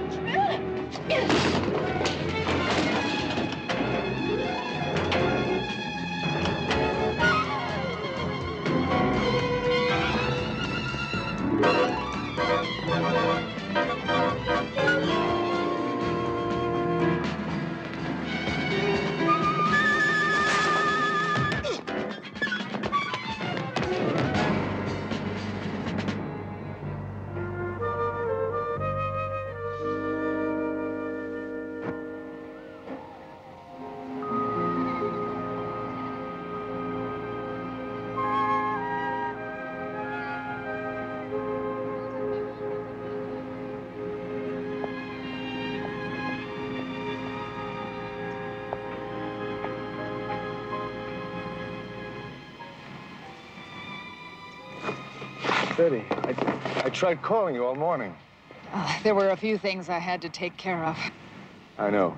Lieutenant Biddle told me the whole story. How Lynette's neighbor planted the key and tried to frame me. How he nearly killed you. Well, it was foolish of me to go there by myself. But it's all over now. Listen, Virginia wants to apologize. Let's not disturb her right now. She looks so much happier. Yeah. Probably because of a realization we both came to. You see, all these years, I thought that her neurotic dependence on me was the only problem. But it isn't. It finally came through to me that I somehow needed her sickness. That the whole relationship was becoming destructive and, oh, just awful. So I've agreed to go into therapy with her. I'm really glad, Peter. You deserve to be so much happier than you've been. Both do. I hope so. We'll see. Say goodbye to Virginia for me, will you, please? I will. Betty. I know.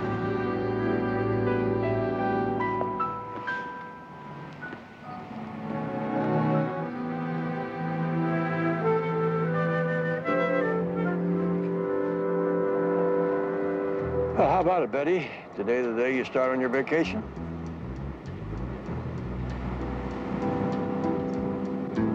You know what I think? I think we're gonna have to drive you to the airport and shove you on the plane. Well, as a matter of fact, I don't know that I'd have all that much fun in the islands right now. So if you don't mind, I'd like to come back to work for a while and then maybe take my vacation later on. Mind? Are you kidding? I finish my exams in 2 weeks. What do you think? In fact, we could all go on a vacation together. Good thinking, Jedediah. You know, Betty and I haven't had a vacation all year. You had one, a couple of months ago? Oh, we'll need somebody to watch the store and... Yeah, good thinking, Jedediah. Good thinking.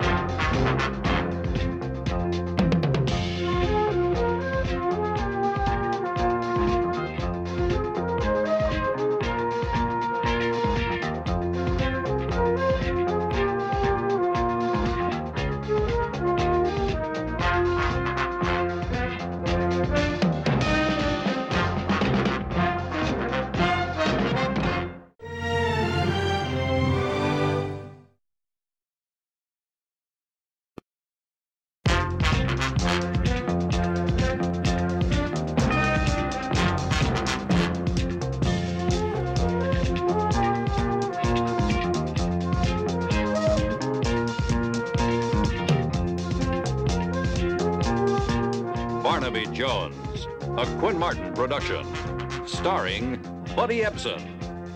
Also starring Lee Merriweather, Mark Shera, with guest stars Glenn Corbett, Marky Post, Gwen Humble. Tonight's episode, Master of Deception.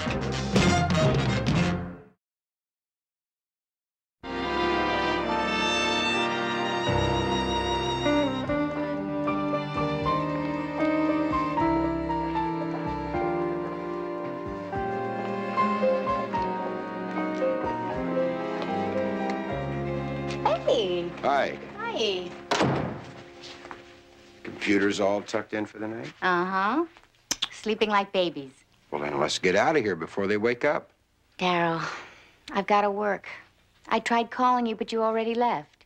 I thought you said you'd finished that digital something or other that you were working on. We did.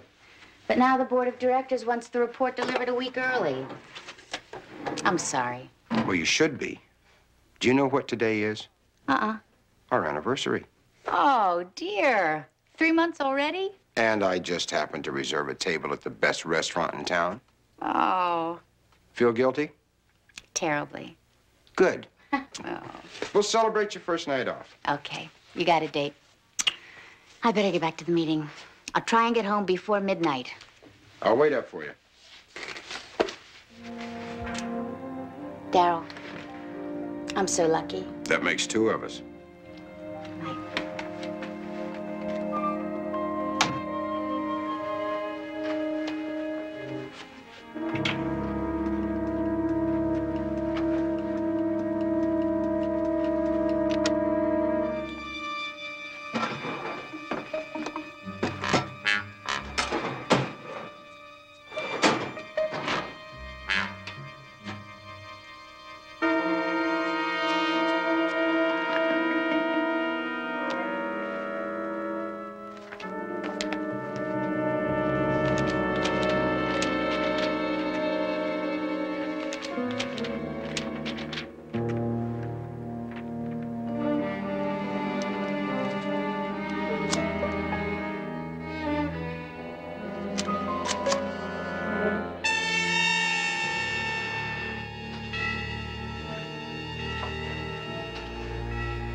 I didn't ruin anything. The red light was off above the door. I just finished.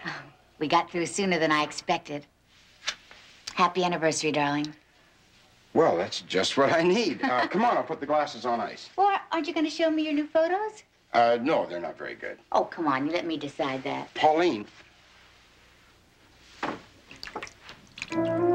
This is part of the new project. You photographed the plans to the data communication system. Why? You weren't supposed to know, Pauline. Not know. Well, what were you going to do with them? Oh, God. You were going to sell them, weren't you? For us. Us? I was gonna tell you that I came into some money. You'd quit your job, the company would never know. And then we'd go to the south of France and spend the rest of our lives living like kings. When we met at that party, I couldn't believe it. All those beautiful women there, and you picked me. Pauline. That's why you wanted to get married so fast. You were just using me to get at those plans. Pauline, if you really believe that, then you'd better call the police.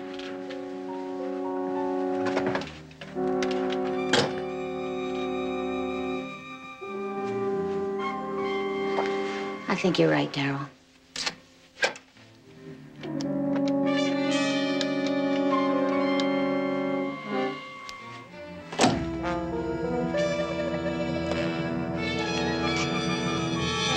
Darryl, don't.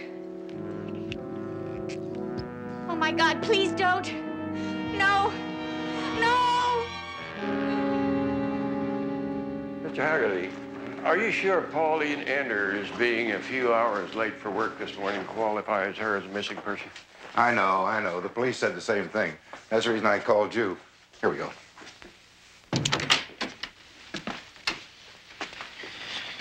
You know, I understand that her husband got a call from her about an hour ago. Yeah, and I don't know what to make of that.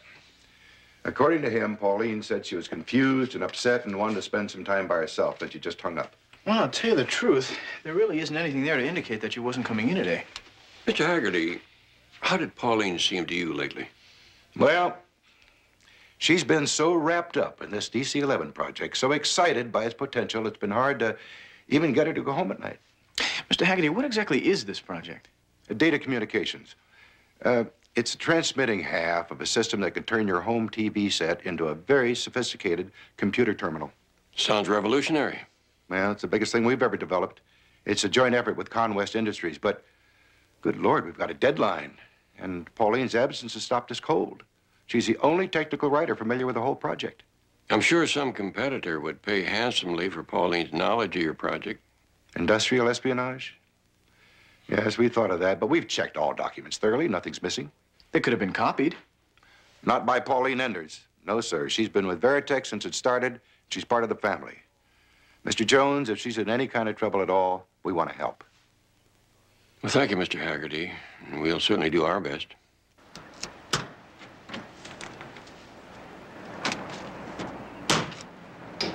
Excuse me, we're looking for Mr. Enders. Thank you. Mr. Enders? Mr. Enders, my name is Barnaby Jones. I'm a private investigator. This is my associate, Jedediah Jones. Private investigator? Yes, sir. We were hired by the Veritex Corporation to help find your wife.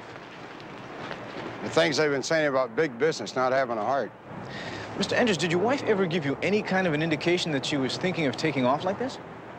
No, but looking back, I guess I knew something was bothering her. Why do you say that? Well, the way she's been acting lately. Moody, irritable. First, I thought it was my fault. I have to leave her alone so much. What kind of your work? Yeah, I'm a salesman. I have to be on the road 2 or 3 days a week. Well, do you think that's what the problem was? No, it was her job. Pressures, deadlines. She said it was piling up on her. She didn't know how much longer she could take it. Have you any idea where she's gone? Not really. But Pauline loves the ocean, so I thought I'd take a drive up the coast and see if maybe she'd stopped off in some of our favorite hangouts. I know it's a shot in the dark, but... Are you planning to do a little business on the way? What? Oh, my briefcase. Well, would you believe it? I didn't realize I had it. the salesman becomes part of the hand. Well, suppose that your wife tries to call you, Mr. Enders. Shouldn't you be near the phone? Well, my answering machine's on remote control, so I can take a message from any place. Well, you seem to have everything covered. She's my life, Mr. Jones. And I feel much better knowing that you're looking for her, too. I'll let you know the minute I find anything out.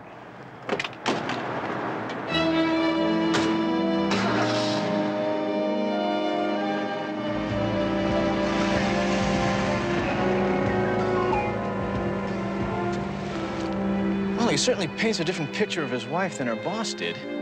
Yeah, the question is, Jedediah, which one is accurate?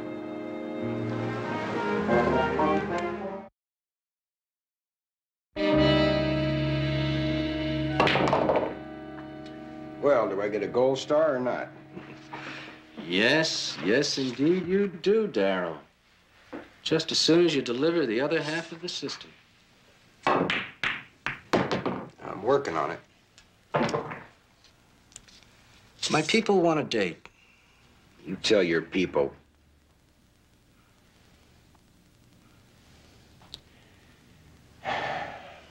Tell them that dealing with two companies at once takes time. They'll have the plans as soon as Con West completes its end of the project. Are you sure that's what you want me to tell them? Well, there is another thing. This is costing more than I figured. I need another advance. No way. I need money. The deal was for 200 grand on delivery, huh? Darryl, I like you, so I'm going to give you a little advice. These people that we work for, do you know who they are? An investment group, I guess. That's right. They take dirty money and they put it into a clean business, but only if it turns a very big profit. That's what they intend doing with this communication system, putting it on the market before anybody else gets there. Well, that sounds reasonable. Well, reasonable is what they are, as long as they get their own way. But if they don't, they can get very nasty. My advice, Darryl, don't get these people nasty. Not even a little bit.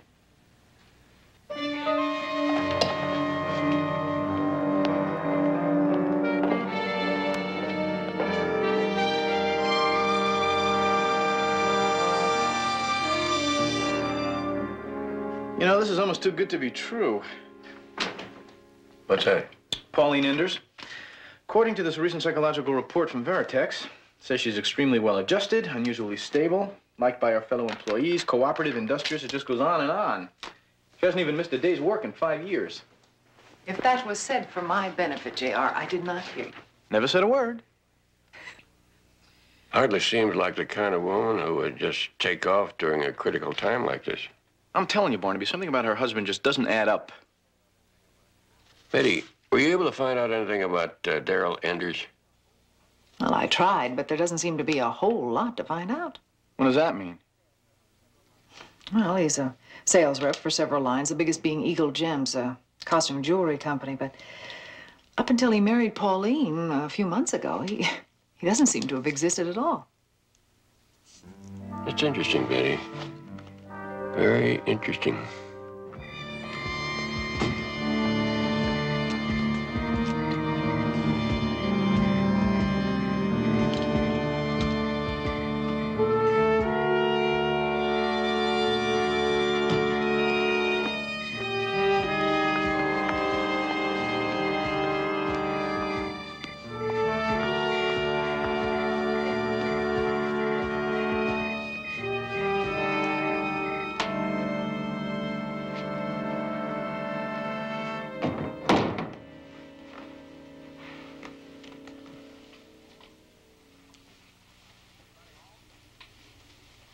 Anybody home?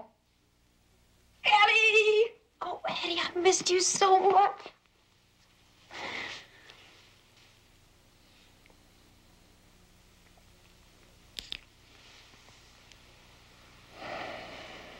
Now, that's what I call a warm homecoming. Well, wait till you see what I've got for you later. Care to give me a hint? I want it to be a surprise. Oh, by the way, happy anniversary. What? Oh, how quickly the younger generation forgets. As of today, we've been married 4 months, 2 weeks, and almost 7 hours. I had nothing to do on that long drive home, so I figured it out. Well, I think that calls for a celebration. Excuse me.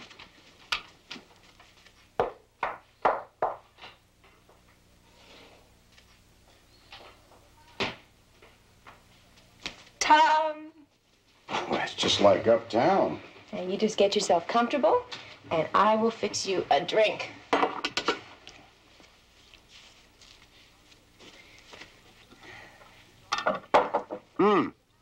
These are good. So how was your sales trip? 3 days too long, but then they're all 3 days too long. Did you manage to keep yourself busy? You kidding? Con West had me working my you-know-what off. I finally finished that big job. What big job? Oh, you know that one I told you about? That digital receiver they've been developing? Oh, that big job. Oh, that big job. As if you remember anything about it. Well, you're right. I confess, if I live to be 100, I'll never figure out what your company does for a living. You know me. I still haven't figured out how to work one of those little computers yet. Well, join the club. I haven't figured out what they do either. I'm just a secretary. They tell me what to do, and my fingers go to work. I'll make you a deal. You bring your work home, and we'll figure it out together. Oh, that sounds like fun. Oh, but the little old project is top secret. I can't take any of the data out of the plant. Oh, well, we'll just have to figure out something else to do with our evenings. Yeah, I can think of a few ideas. I bet you can. Perfect. Made with tender love and care. Are you sure that you finished with that big job? Positive. Why? Because I want my baby to have nothing else on her mind tonight except me. Cheers.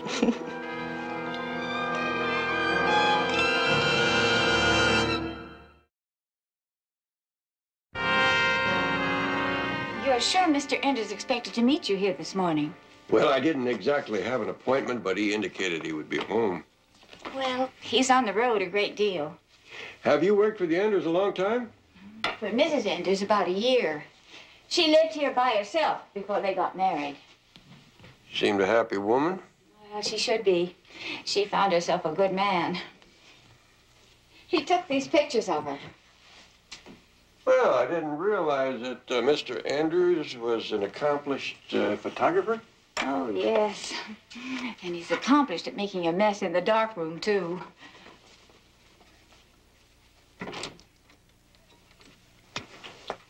See what I mean?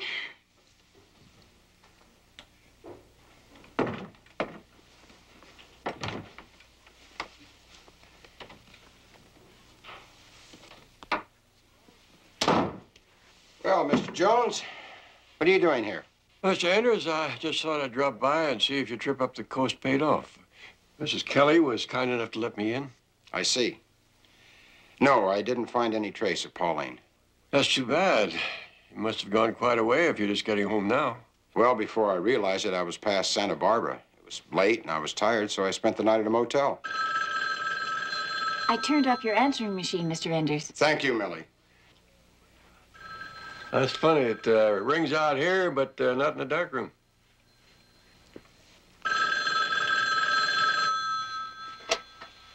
Hello. Yes, just a second. Mr. Jones, in case you're curious, I accidentally pulled the cord out from the wall the other day when I was working in there. I tried to put it back myself, but I guess I didn't do a very good job. Oh. This is for you. Thank you.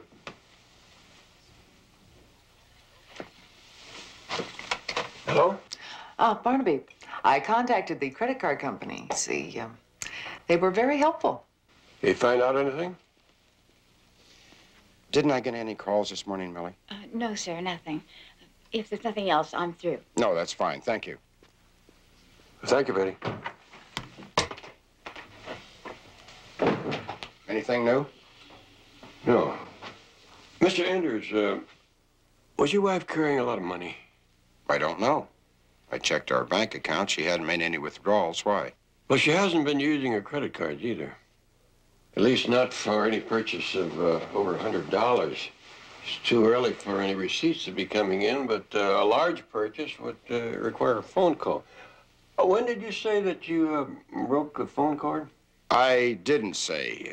A couple of days ago, I guess. Just before you went up the coast? It must have been. What's the difference? Well, I was just wondering why you hadn't had the phone company in to fix it. Mr. Jones, I was wondering why you seem to be more interested in asking me questions than trying to find my wife. Well, trying to find your wife, Mr. Anders, is really all I'm interested in. But I am trying to figure out why someone as stable as she should suddenly decide to run away. Any ideas? I already told you she was upset. But you're the detective. Maybe you can find a better reason. I'll do my best. I'll talk to you later, Mr. Anders.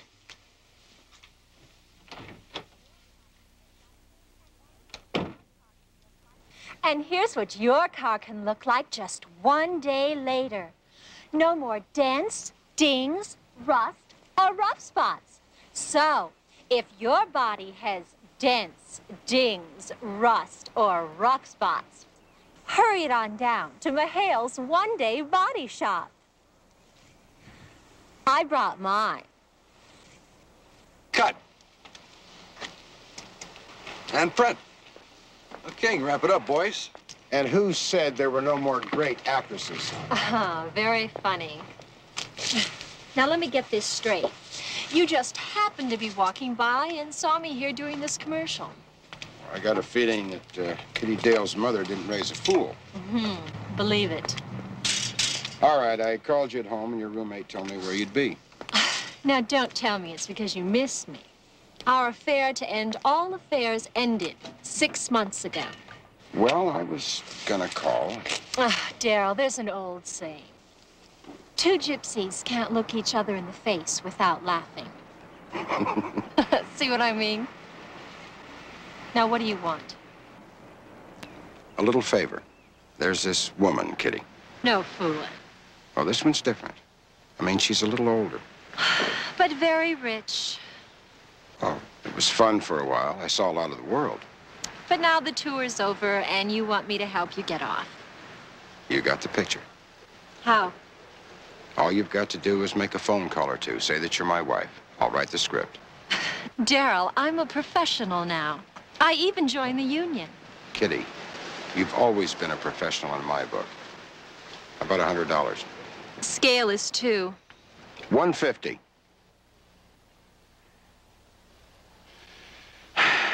Who said actors need agents?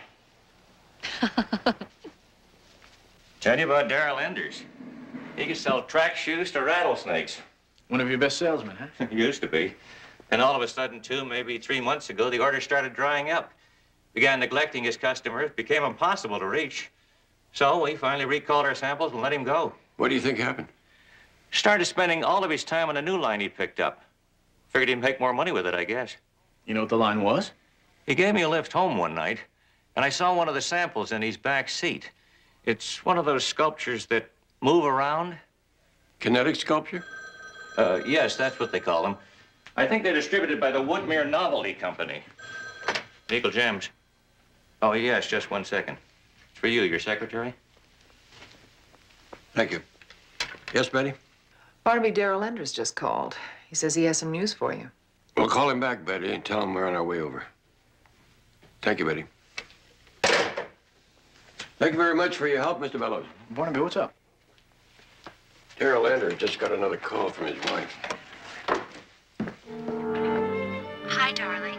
Sorry I missed you, but, well, I want you to know I'm feeling a lot better now, and, well, I should be home in a couple of days.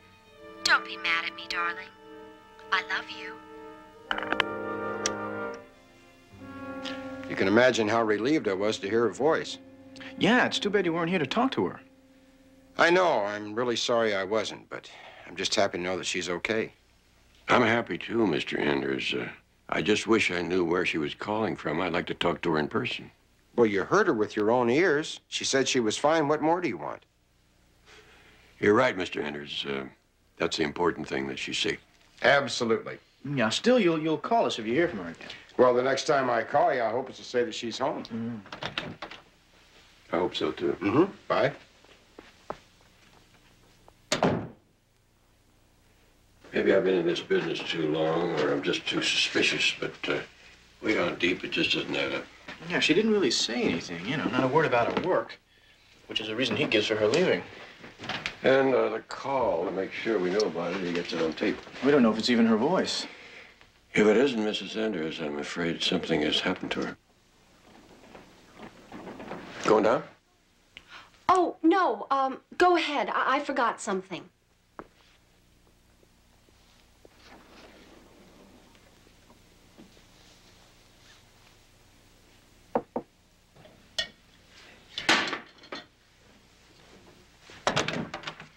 Kitty. And who said there were no more great actors? I was just fixing myself a drink. Oh, you better make it a strong one, because we've got some business to talk over. What kind of business, exactly? I don't think I got paid enough for that phone call. You set the price. That was when I believed your story. And now? Now I've done my homework. Like following me back here? I think you're into something big, Daryl. Oh, and acting's such a very insecure profession. Kitty, you're beautiful.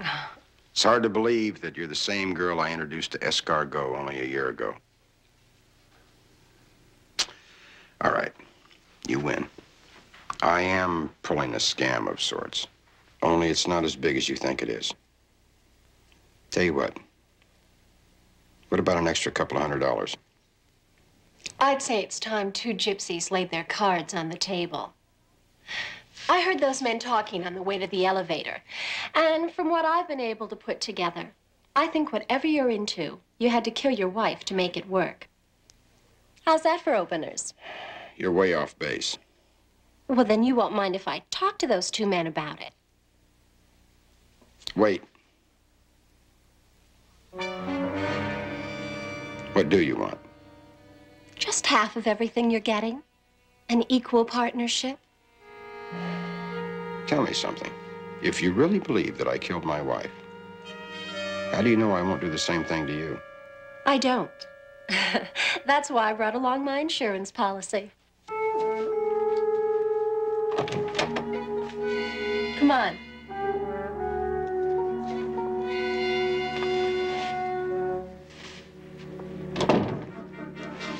Daryl, I'd like you to meet my new boyfriend, Jimmy Hickok. Hi. Jimmy doesn't talk very much, but people usually listen when he does. Well, what's it gonna be? Kitty, I've always had the feeling that we were going to do something big together. The three of us. Cheers, partners.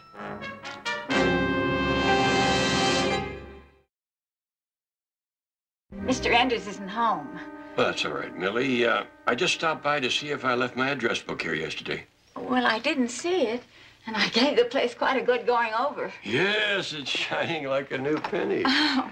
Do you mind if I just take a quick look? Oh, go ahead. Thank you.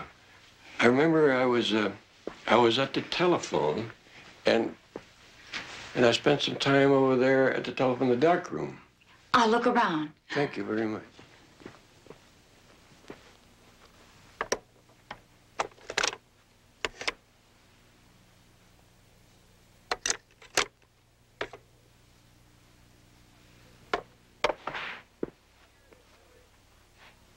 Oh, here it is, Millie. Oh. Found it. Oh, that's good. I'm glad you found it. Must have slipped out of my pocket when I sat in the chair. Thank you very much. Oh, no bother. You have a good day. Oh, you too. Thank you.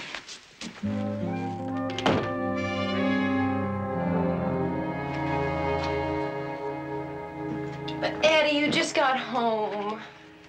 Well, that's the life of a salesman, here today and who knows where tomorrow. You're taking so much with you? Well, I might be gone longer than usual. Oh, honey, how long? I don't know. We gotta have some idea. What, 3 days? A week? 2 weeks?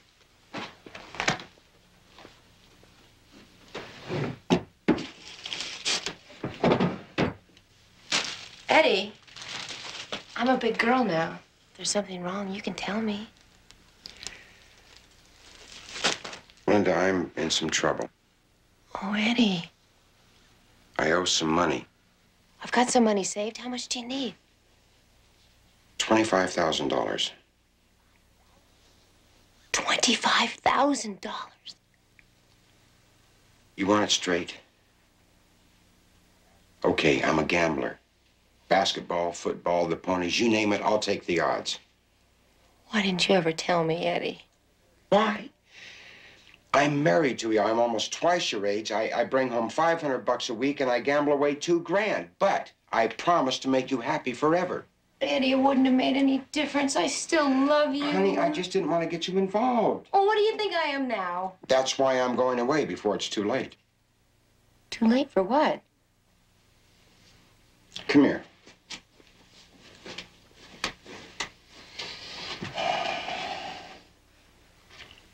You see that goon out there? I owe his boss the money. Now, if I don't come up with it in a few hours, he'll kill me. Eddie, what are we gonna do? Run, baby, run. That's all I can do. No, please, Eddie, there's got to be some other way. Well, maybe there is. Only, Only what? There's something they want, Linda. And they're willing to let me off the hook if I get it for them. What? Tell me. They want me to get the plans for the new digital receiver that your company just developed. How did they know about that? Don't you think I haven't asked myself that same question? I guess it's just their business to know those things. Eddie? Now, you don't have to say anything more. I might be a gambler, but I'm not a thief. And you're certainly not. But if it means saving your life, Eddie. I'm willing to take the chances. Well, I'm not. I love you, Eddie. You've got to let me help you. Hi, darling. Sorry I missed you, but, well, I want you to know I'm feeling a lot better now, and, well, I should be home in a couple of days. I've heard enough. But I'll let you decide for yourself. Here's a tape Pauline made about a week ago. The new data communication system will employ a semiconductor made of alternate layers of aluminum and magnesium arsenide. Well, Mr. Jones? Well, you certainly don't have to be a voice expert to tell that that first one's a fake. That's for sure. What does it mean, Mr. Jones? What's happened to Pauline? Mr. Haggerty, we can only guess. And it's not pretty.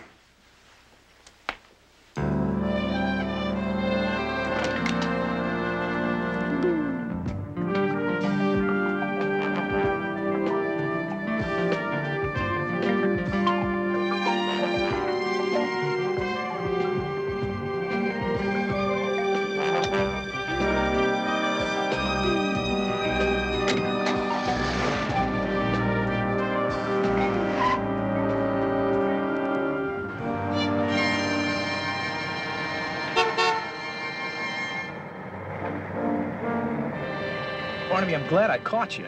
Any luck at Woodmere Novelties? I just came from there. They distribute a line of kinetic sculptures, but nobody named Darrell Enders ever worked for them. I guess Ender's old boss was mistaken.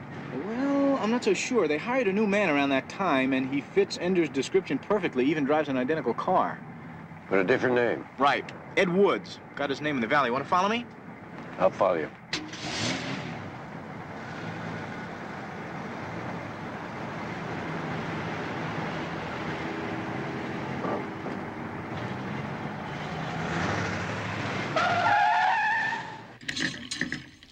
That's really something, Mrs. Woods. I'll bet your husband sells a lot of those. Yes. What did you want to see Eddie about? How long have you and your husband been married? Almost 5 months. Had you known each other for a long time before you were married? Oh, about a month. What is this about? Does the name Darrell Enders mean anything to you? Darrell Enders? No. You sure you've never even heard of him? No. Why? Because a man named Darrell Enders bears an uncanny resemblance to your husband, not just in looks and dress and occupation, but in the car he drives, too. So what do you say? Mrs. Woods, we think that Enders and your husband are the same man. That he's living two different lives, married to two different women. That's crazy. Well, it's just a possibility, Mrs. Woods. Now, if we're wrong, everything will be straightened out when your husband gets home. I told you, I don't know when he'll be here. Well, maybe we could see a picture of him. I don't have one. Not even a snapshot? You sure? Sure. Just as sure as I am that Eddie couldn't be married to another woman. That may well be, Mrs. Woods, but I would appreciate if you had your husband call me as soon as he comes in. It's my card. Okay. Thank you.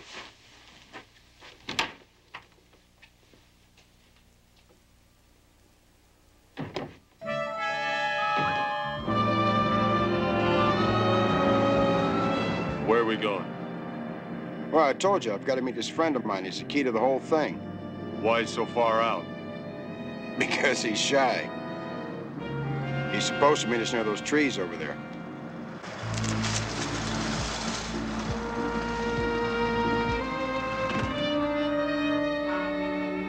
Where is he? I don't see nobody. If you're trying to... Get out, Wild Bill. Hey, come on. I said out. Yeah, sure. Over there. Down there.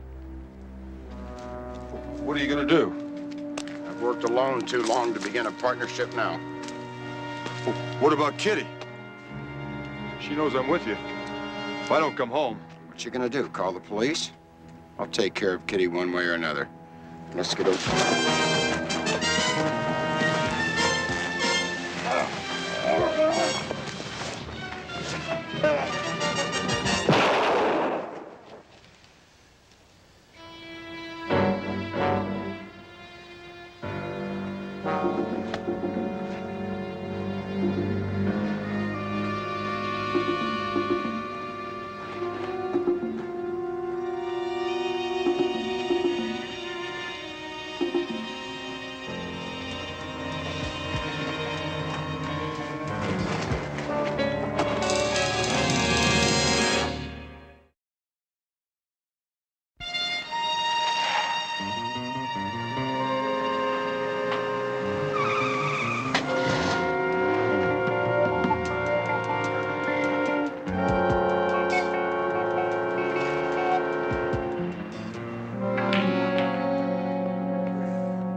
Barnaby Jones Investigations may help. Hi, JR. Is Barnaby there? No, he hasn't come back yet. Where are you? Well, I followed Linda Woods to the Red Chimney Bar on Riverside, but so far nothing's happened. She by herself? Yeah, but I think she's waiting for somebody. She keeps looking at the door. Betty, she's on her way out. Let me call you back, okay? All right. Goodbye. Come on. Just come on. Eddie, what is it? Eddie?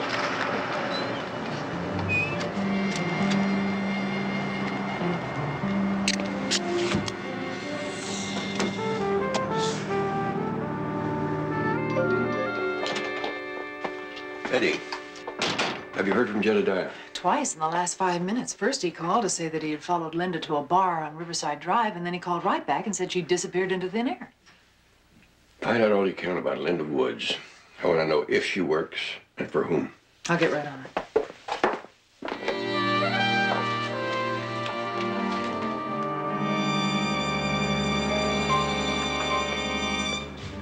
Linda. Hi, Tony. You remember my husband, Eddie? I sure do. I remember he struck me out twice at the company picnic. And the third time up, you hit a home run. I was just showing off for my kid. Well, while you two talk about past glories, I think I'll go up and get the work my boss wants me to type up tonight. I thought you said it weighed a ton. Almost, but I think I can manage it, thanks. Well, hey, why don't you give her a hand? Would it be all right, Tony? The reports are really heavy. Sure. If I can't trust old Tom Seaver here, who can I trust? Thanks a lot.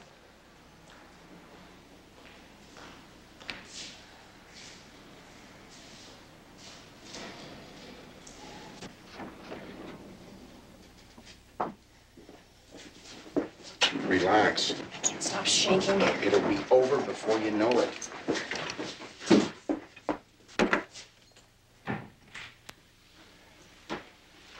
The key card is in his desk. It's locked. Here. Eddie, he's gonna see this has been forced open. Baby, if I don't deliver those plans tonight, it's all over for me.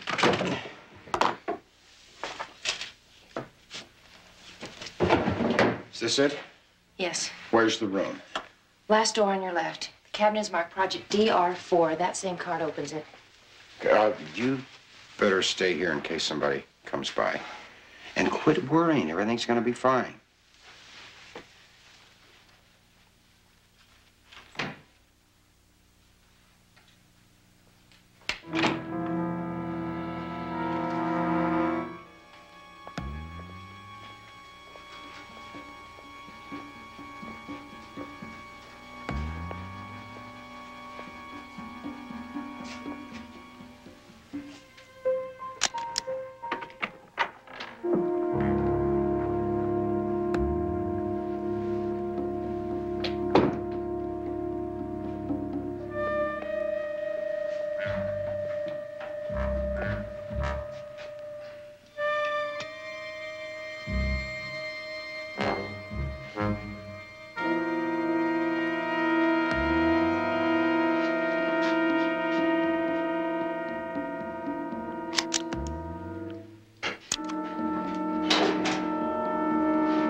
Who did you say you were working for again? Veritex Electronics. We just found out they're involved in a joint project with your company. That's right. Linda's in her office, 210. I'll alert our security people.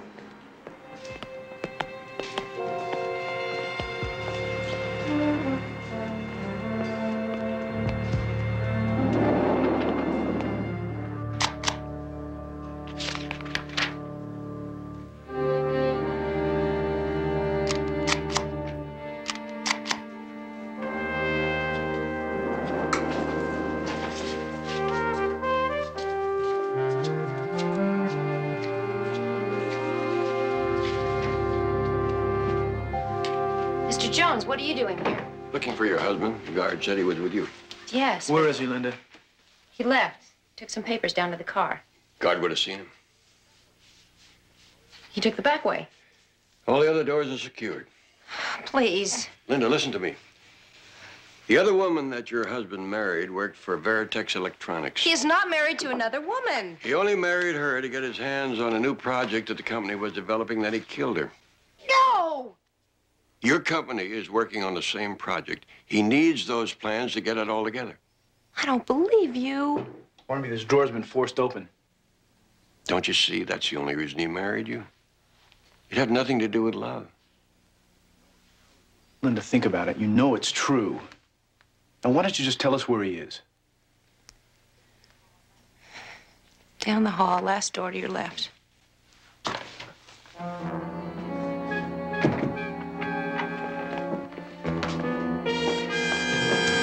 I'll get security.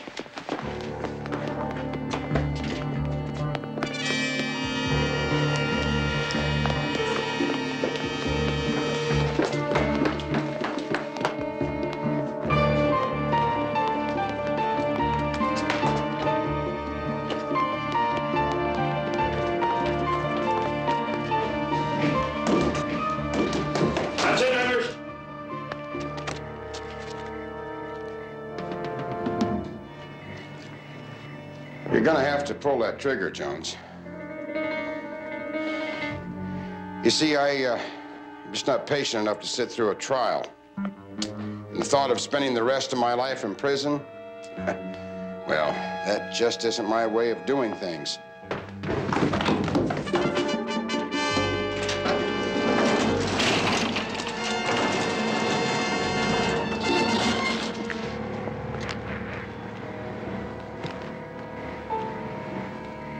That would be making it too easy for you, Enders.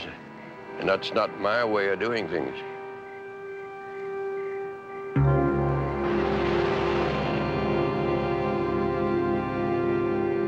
Well, I really appreciate this, Mr. Alexander. Well, sure, I'd be glad to help. You name it, anything I can do. All right. I'll be there. See you later. Bye-bye. What was that all about? Well, that was one of our lecturers at school. He's got his own law practice, and I told him about Linda Woods. He said he'd take the case. He also wants me to help him prepare it. Oh, hey. That was very nice of you, Jedediah. I'm going to stop by after lunch. Take all the time you want.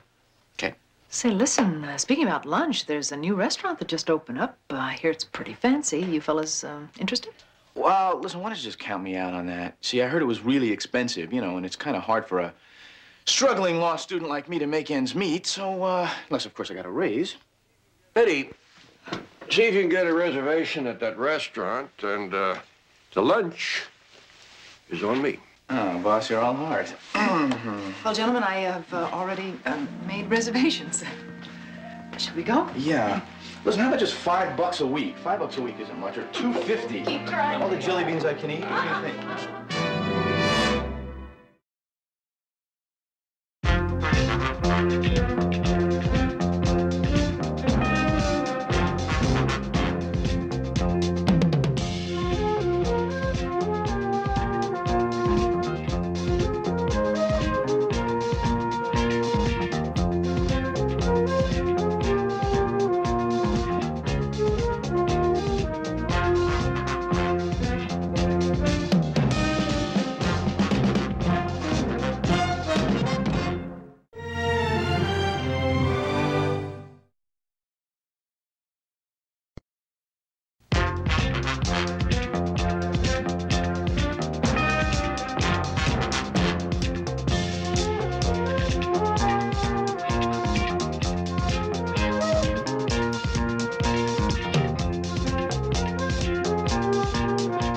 Barnaby Jones, a Quinn Martin production, starring Buddy Ebsen, also starring Lee Merriweather, Mark Shera, with guest stars Cassie Yates,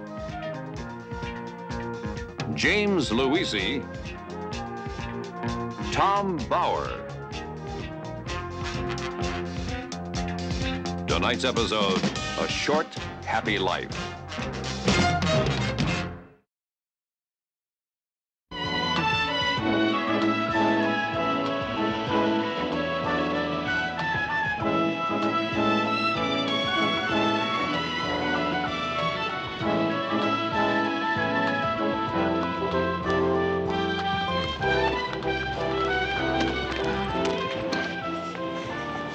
Anyway, this choreographer says, stand up. I said, I am standing up. Then he puts his glasses on, and he looks up at me, and he says, then sit down. That's the story of my life.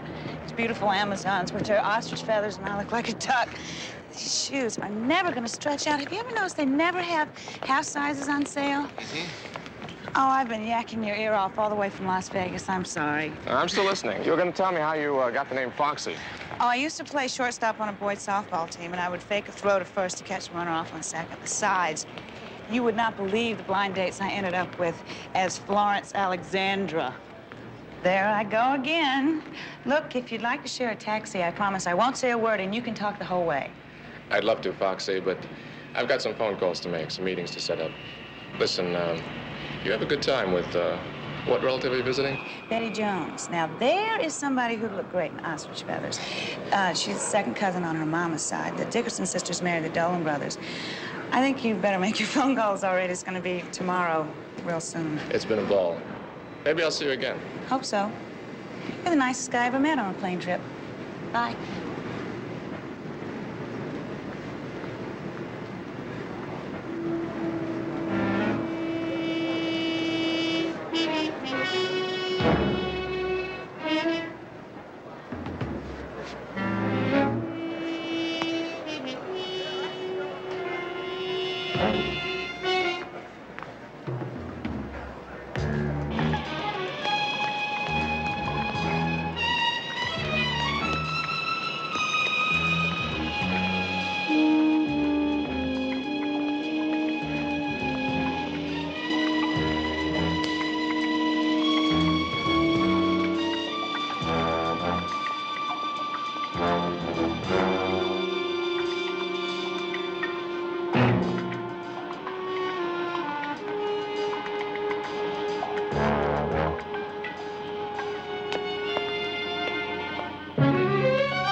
South Occidental, downtown Los Angeles, okay? Hi. Is the office still open? Sure. I'm irresistible, aren't I?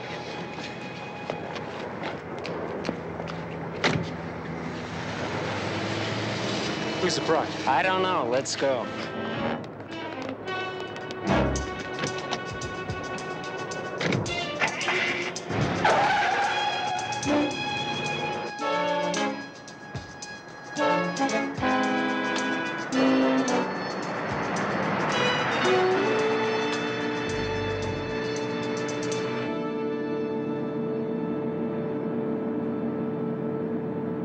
I feel like I have 2 right feet and 2 left shoes. Yeah, uh-huh.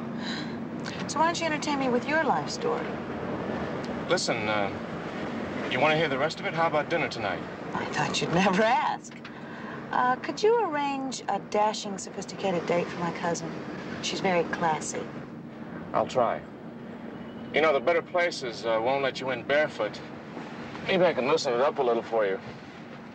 I used to work in a shoe store when I went to school. Here, try that. Any better? No. Does this mean I'm not going to play Cinderella tonight?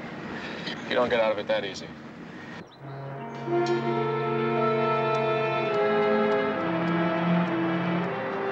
Eight o'clock?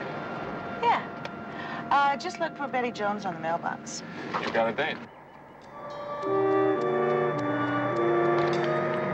Oh, no, come on. Don't embarrass me, Foxy. I'll get it. Well, thanks. Okay, it's 8 o'clock then.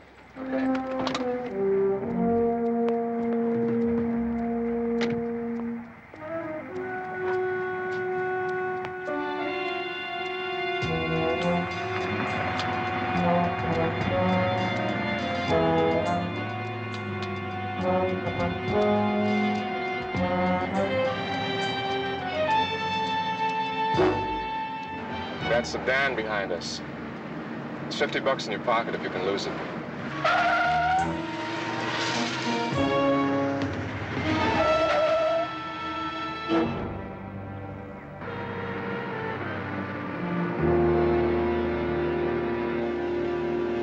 Oh, honey, it is so good to see you. But where have you been? I thought you might have had car trouble. Well, I did, so I sold it. You see, it started to growl instead of purr, so I shucked it and I took the plane.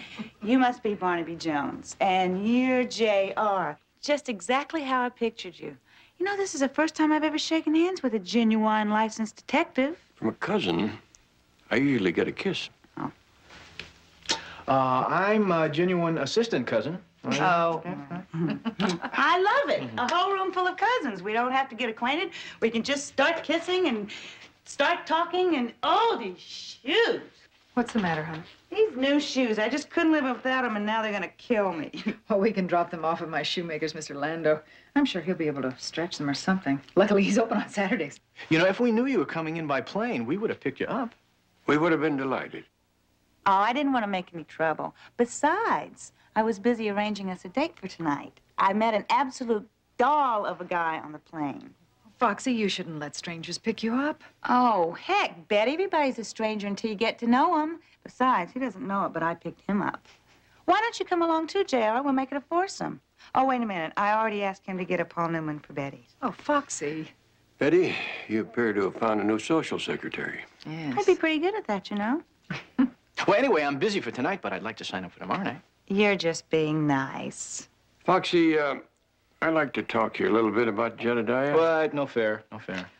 Well, if he's related to you, he's absolutely charming and gentlemanly, and he'll mature gracefully with beautiful white hair and a crackly smile, and tomorrow night will just be fine.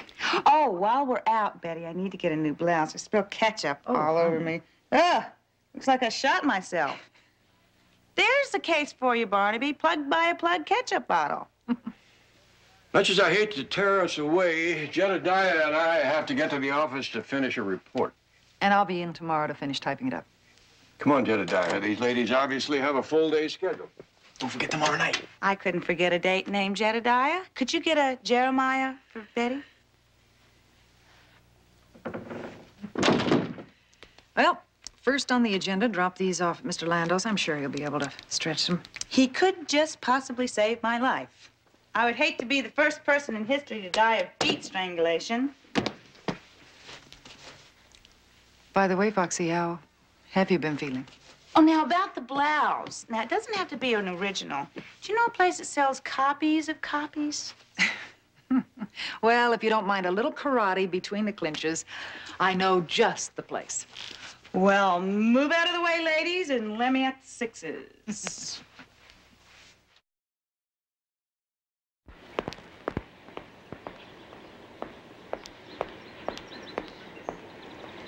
Well? Well, I struck up a little idle chit-chat around the pool. Oh, good. Well, we can both be floating face down. We don't find him.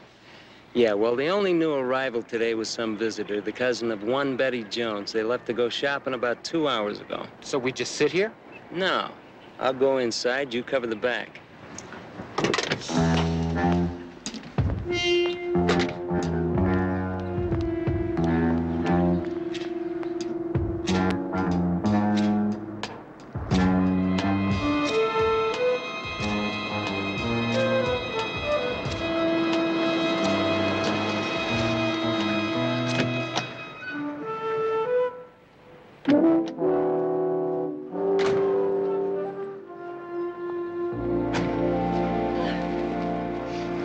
You know the prettiest word in the English language to a woman? Let me guess, sale? Nope, wholesale. I should have bought a dozen of these.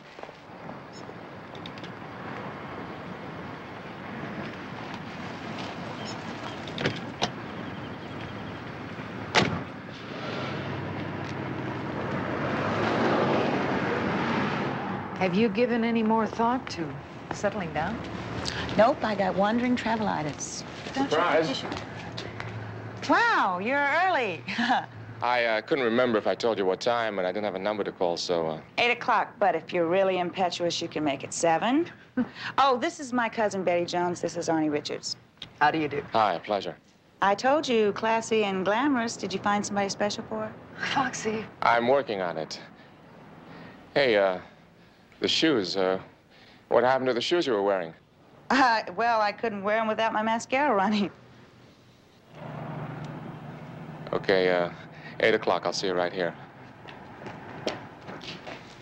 That is Arnie? Yeah, he's kind of neat, don't you think?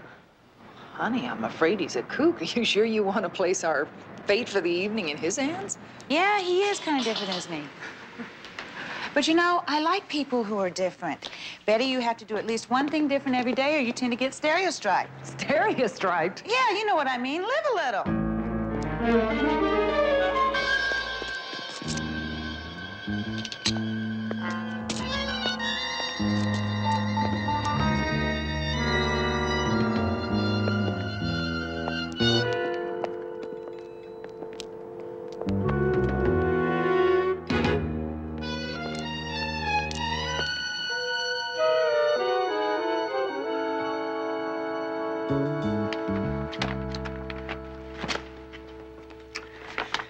Well, it looks like your Mr. Arnie's not going to show. Don't be so negatory. Foxy, it's way after 8. I'll tell you what. I'll take us both out to a nice, quiet dinner in a nice, quiet restaurant where we can meditate on the fickleness of strangers. That'll just get you old maid's rash. Now, think positive. Watch. What are you doing? I'm going to make the doorbell ring. Whoops, I got my wires crossed. Hello, if this is an obscene phone call, speak your piece and then send over 2 large pizzas because we're starving here. Foxy? Arnie, I'm sorry I've been held up. Apology accepted. What is your new ETA? Can you do me a big favor? I already did you a big favor. I ate 2 crackers and peanut butter to keep from bankrupting you at dinner. I'm running a little late. So could you and your cousin meet us at Robert's? Your cousin will know. You did say you were an us, didn't you? Trust me. Half an hour? You got it. See you there, Mansour. Everything's gonna be just hunky-dory. Okay, Mr. Lucas. I've told you where it is. I set it up for you. They're all yours. Now just let me out of here. No, Arnie, come on now. You know I can't do that. You know the rules. And I'm sorry because I liked you. But you know what happens to people who steal from me. Please, Mr. Lucas. Come on, Carl. For God's sake. Please! May I help you? Mr. Richards' table, please. The reinforcements have arrived. Right this way, please.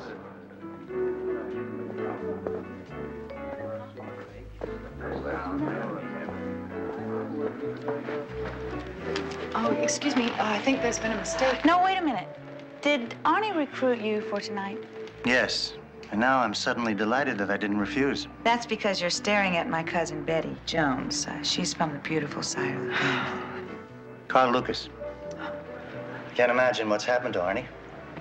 Want you both sit down? Looks like there's enough of you to go around. So, Betty, why don't you sit over there?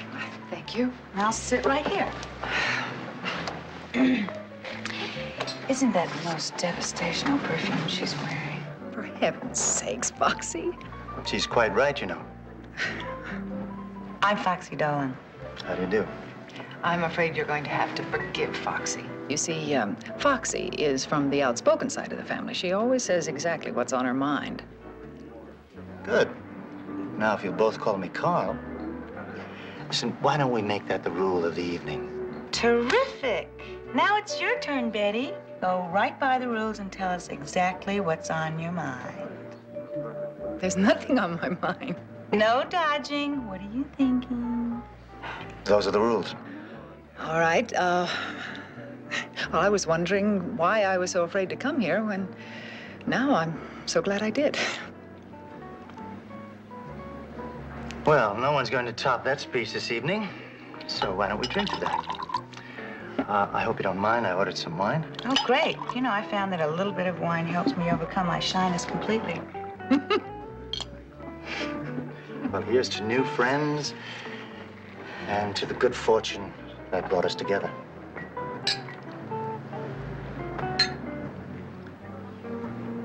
Where is Arnie? Oh, I called him at the hotel twice, as a matter of fact. No answer. You know, I think I'd better call him again, just to make sure.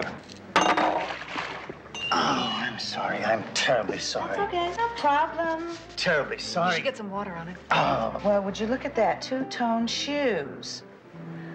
You want to go to the ladies' room?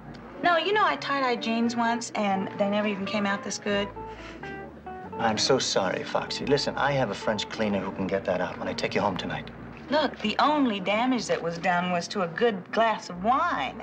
Never cry over spilled wine. Now, to a great evening on the town in tie-dyed shoes. You mean you don't want to go home? Wild horses couldn't drag me out of here. That's probably the most expensive bottle of wine I have ever bathed in. I'm very impressed.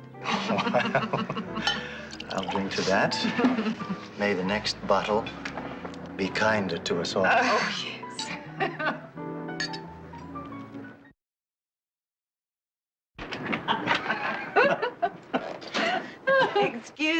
I'll be right back. Oh, you know, I think that last dance really put me away. Did you have fun? Since I can't remember, did I have so much fun? I really mixed that up, didn't I? Mm-hmm. I had a very enjoyable time. So did I. Here, you really don't have to do this, you know. I insist. Well, if it makes you feel better. I'm sorry Arnie couldn't come tonight. Arnie? Who? I'd like to see you again. Remember, you have to answer him the rule of the evening. Well, I suppose it's in the realm of possibility. Good. Well, good night. I had a fantastical time. Good night. Good night.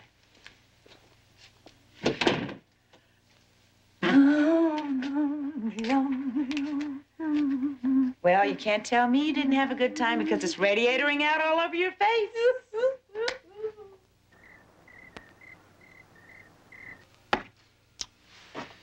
You're right, Mr. Lucas. It's not here. I know it's not here. Maybe Arnie was lying. No, no. Arnie was trying to save his life. They had the wrong shoes. You want us to go back to her place, Mr. Lucas? No, no. That'd look too strange. We'll have to make other arrangements to get the right shoes.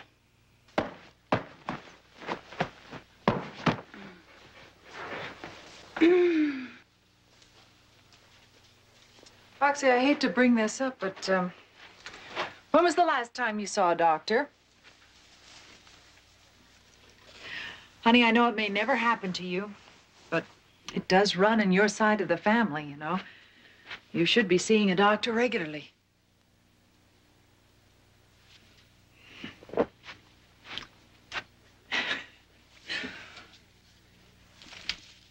You haven't heard a word I've said, have you? Is it morning already? What is all this? Oh, this is my Las Vegas Betty Bye kit. Mask and earplugs. When you sleep days and work nights, dark silence works like a charm. Now, you were saying? I asked you when was the last time you saw a doctor. What? You heard me. Oh, sure. I dated a doctor once. Kept trying to give me free physicals, and he always smelled like vitamin B. Ugh, I couldn't take him. You know, I don't think I could ever be a nurse. Oh, Foxy, go to sleep. Betty, I am trying to go to sleep. I'll call you before noon. All right, Barnaby, that's a list of all the physical evidence we've accumulated so far. As soon as Betty gets here, she can type up the rest of the interviews we did. As soon as Betty gets here, she is going to lay down on that couch and take a little nap. Ah, big night, huh? Well, you could say that. A lot of I happen to have a few hidden talents that I don't show around the office. I'll tell you, disco is a lot of fun, but boy, is it strenuous. You think you can see the typewriter, or do we have to farm out our work to the weekend typing service? Ha, ha, ha. I happen to be the only weekend typing service you know. Leave me to it. Nice guy, huh? Nice guy? Oh, my dear. Mr. Nice Guy #1 didn't show. But he did send along Mr. Nice Guy #2, and was he wonderful. Where's Foxy? Well, she is sound asleep under a ridiculous pink mask. Remind me to call her. I've got to call her before noon. She and I are going out to lunch together. Come on, assist. All right, all right. Be careful. Don't damage our weekend typing service.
You better get up, sleepyhead, if you want to have lunch with me. Boy, you sleep a lot faster than I do. Okay, just give me a couple minutes. I'll be right over. I want you to unmask yourself and hop in that shower, fast. See you here soon. Okay. Just 10 more seconds. 10, 9, 8, 10, 8. Oh, come on, no cheating. 10, 9, 8, 7. Come on. 6, 5, 4, 3, 2, 1. Blast off!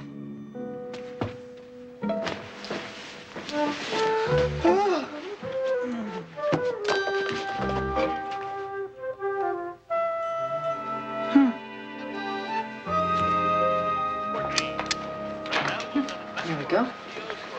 Very good. Now, I underlined all of this. It'll make it easier to read, don't you think? Just fine.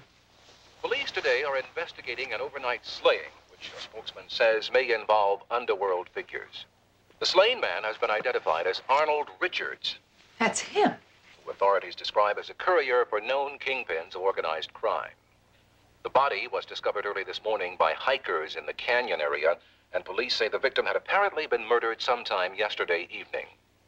A fire broke out in the early morning hours in a downtown warehouse, causing an... Who is it, Betty? Do you know him? Yes. It's Arnie Richards. Foxy's date that didn't show up last night. You sure? Yes. She introduced me to him outside my apartment yesterday. Oh, Barnaby, where is she? She should have been here by now. Oh, take it easy, Betty. You dialing the apartment?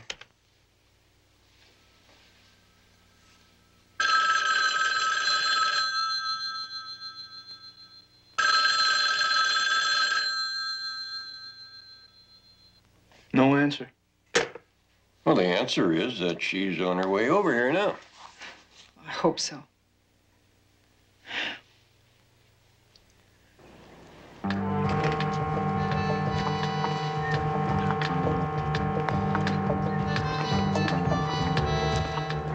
Hi. That's the spirit, real friendly and natural. You're coming with us, just keep smiling. Now, big Sunday smile.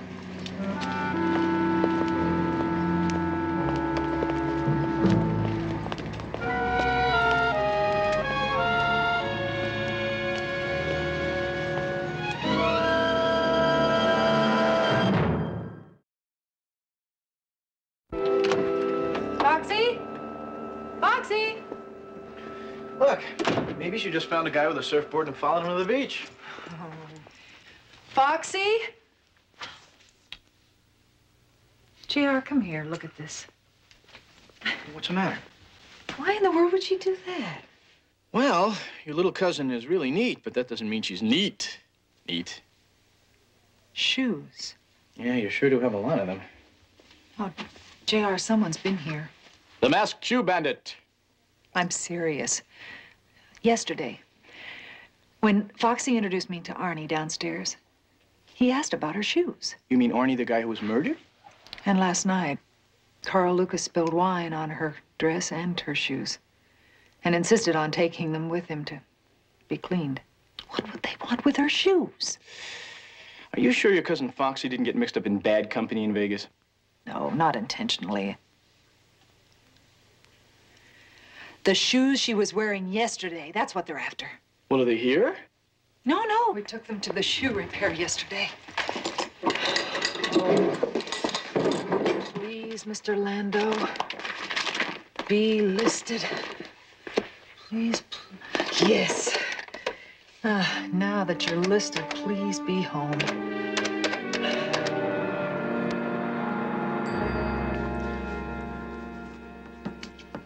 Okay, one more time. Hey, if you guys are hung up on things like women's shoes, I've got a pink hanky with perfume on it that'll just blow your mind. Or you're breaking us up. Now it's our turn. Listen, why don't you spare yourself a lot of pain, sweetie? You can either tell us where the shoes are you were wearing when you met Arnie, or you can be buried in your bare feet.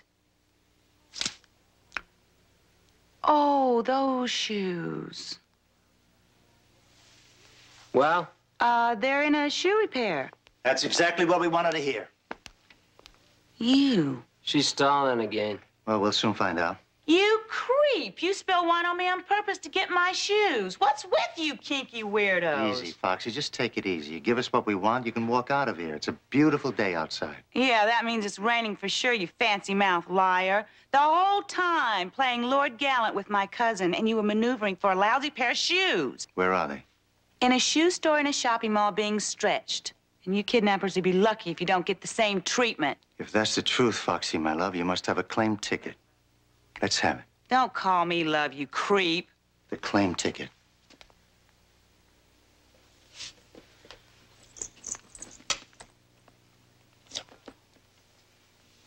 Oh, no. You want my shoes? I want the 25 bucks that I paid for them.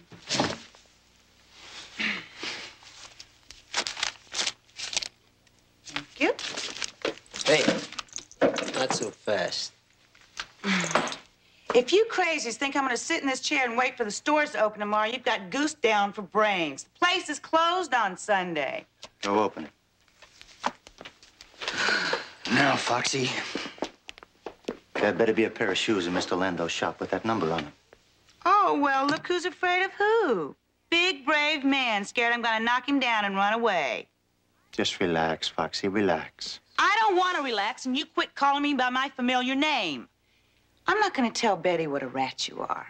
You know, it's creeps like you that make it tough for the nice guys who just want to go up to a girl and make friends. You really make me furious. In fact, I don't want you to ever speak to me again. I'm wiping you from my memory bank right now. And don't even stand where I can see you. Ugh. All right. Talk to you later. Goodbye. Well, Barnaby hasn't heard anything. Oh. Hello, Betty. Hello, Mr. Lando. Come in, please. This is J.R. Jones. Mr. Jones? Hi, how are you? Oh, thank you so very much. Oh, don't even mention it, please. I had to go by the shop anyway to pick up the receipts. Maria always does the books after Mass, and always I am forgetting to take home the receipts. Well, how much do I owe you? Oh, for nothing, it costs nothing. I did not make them better enough to charge you. Just let me see your beautiful face in my shop once in a while, huh? Oh, thank you. See, already I'm overpaid. You're very welcome. Oh, thank you. Goodbye. Goodbye. Bye-bye. Thank you. Bye-bye.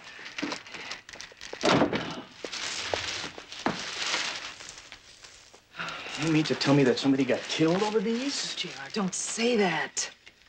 What could they be looking for in these? Oh, well, maybe jewelry or microfilm, son. Yeah? Yeah, let me see.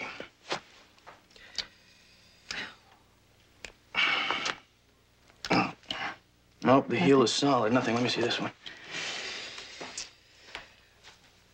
Oh, it's the same thing. Wait a minute, J.R. Wait a minute.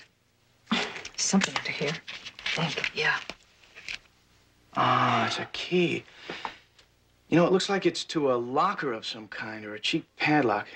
Manufacturer's name and number on it. Yeah. Could be an athletic club or a tennis club. Let me get that down. It's Nettleson Incorporated. And the number's 129. 129.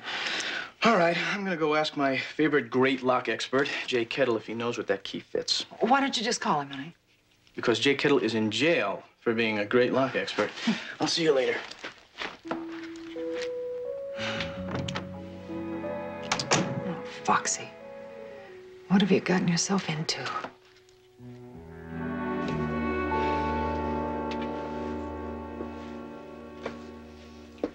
Why don't you get up and stretch your legs?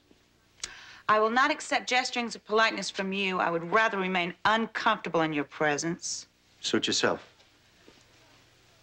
Oh, I believe I'll get up and stretch my legs. You can go ahead and shoot me if you want. Yeah. They aren't here. What do you mean they aren't there? We've gone through every pair of shoes in this place. I'm telling you, they're not here. She's given us a business. No ticket here matches that number. My friends say the shoes aren't there. Well, your friends aren't the brightest. I mean, I wouldn't send them out to look for an elephant in a bathtub. Now listen, one more word out of you that isn't the truth. I'm gonna leave you here for the coroner. Oh, for the love of Mike, they just don't know what they're looking for. Let me talk to the jerk. Hello, Bright Eyes. The shoes are there because I took them there myself. Now, what you're looking for is a new pair of high-heel sandals. They kind of look like a layer cake. They have 10 patent strips with mocha suede filling, and they have a gold medal racing stripe down the side. I believe you have company. Who's that?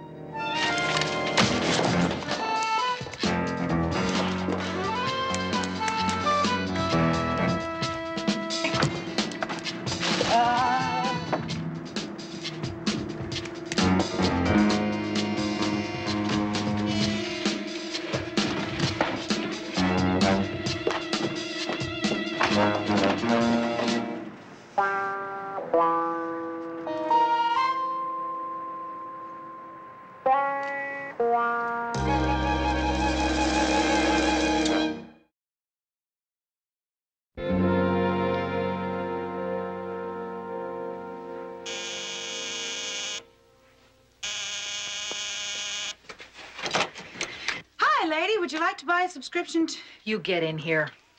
Where have you been? I would have called, but I was helping this old gentleman try to find his dog. See, oh, no, that story's not going to work. What is with these darn shoes? I was hoping you'd tell me. This was hidden in one of them.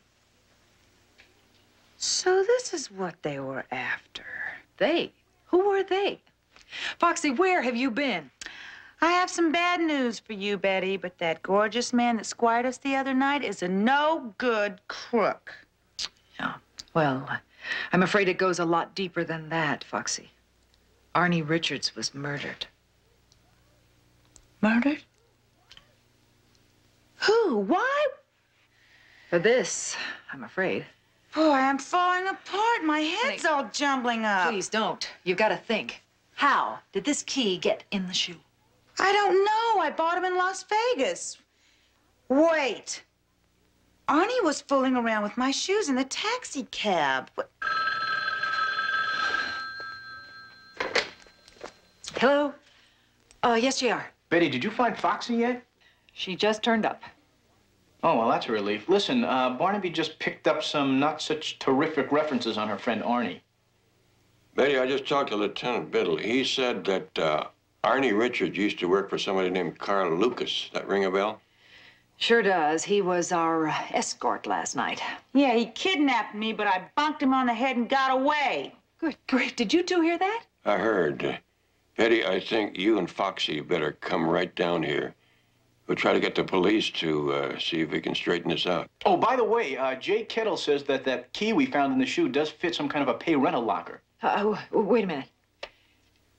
When you were with Arnie, did he put anything into a pay rental locker? No. Wait, yes. The airport. You know, he was holding a briefcase all the way from Las Vegas in his lap like a puppy dog, but when we got into the cab, he didn't have it. Foxy seems to think that Arnie might have put a briefcase into a locker at the airport. Let's go see. You two sit tight until we get there. I'm going to call Lieutenant Biddle back. All right. Well, come on, let's go. No, Barnaby and JR want us to wait. Wait? Not while we have a head start. I mean, who's to say those creeps aren't going to come over here after me while we're sitting here twiddling our thumbs? Oh, hey, they're not going to spoil my weekend. Come on. Foxy. What weekend?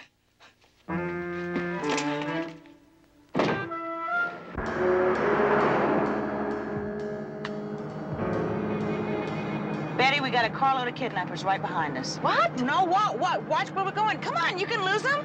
Oh, how? I'm no race driver. Out of the way, folks. Here comes a student race driver. Move it!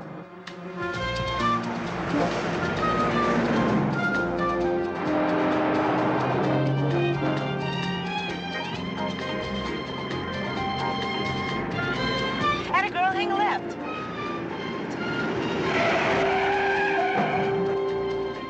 Have we lost him? guessing. Oh.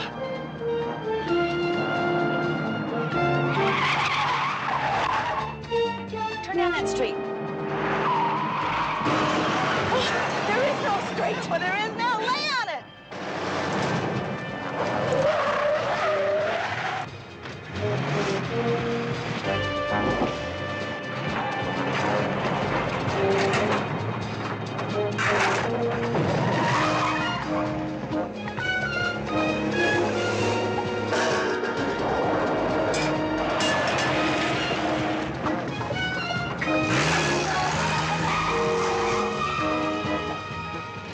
How am I doing? Still in first place.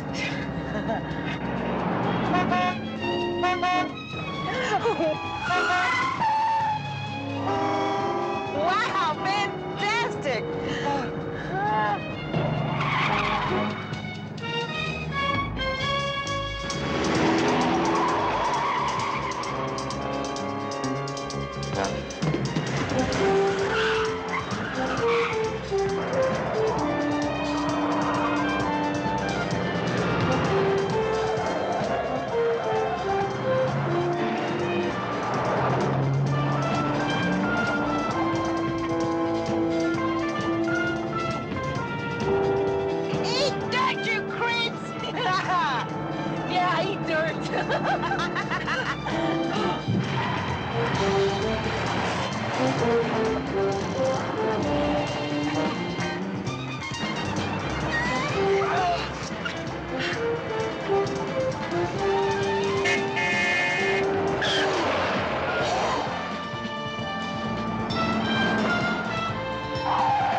I hear you.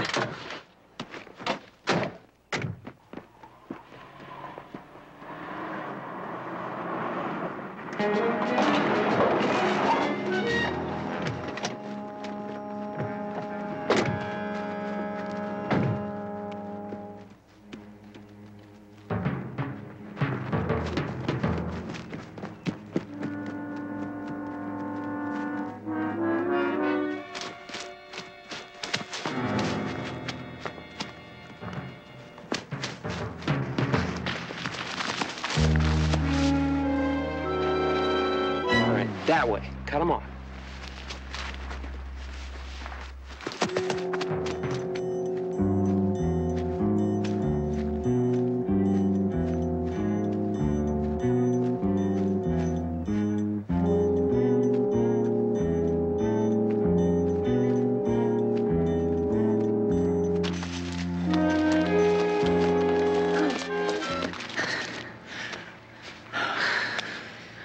We've got to get to a phone. I have an idea. Just short of suicide, I'm up for anything. All right. You head back to the road, up that way. And make enough noise for two of us. Yeah. Oh, I got you. I got you. Here.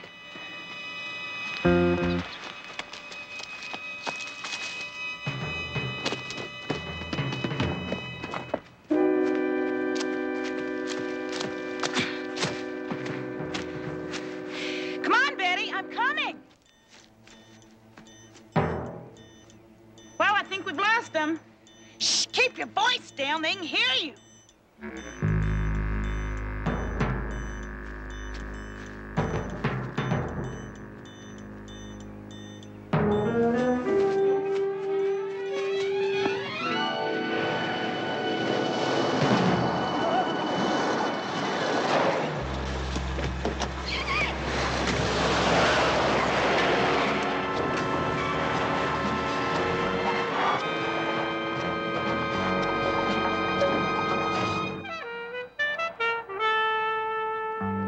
You blew them away, Betty. Super fantastical. Yeah, super fantastical.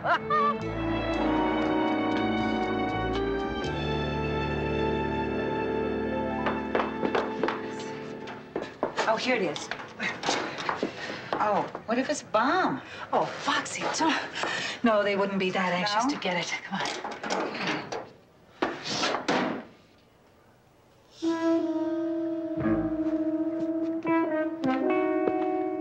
I'll take that. All right, hand it over. Now, the two of you are going to walk out of here with me very quietly. All right. Give it to him, Foxy. Huh? It's okay. Give it to him. Here. Hold it right there, mister.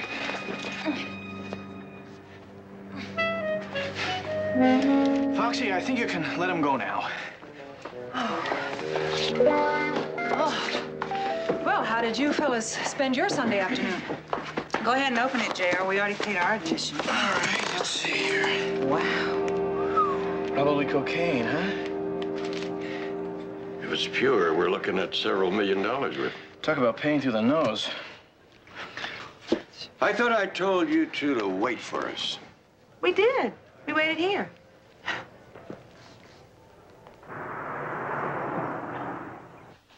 Oh, Foxy, I wish you'd stay a little while longer. No. You know what they say about second cousins and fish? They become unwelcome after 3 days. Not true. You owe me a date.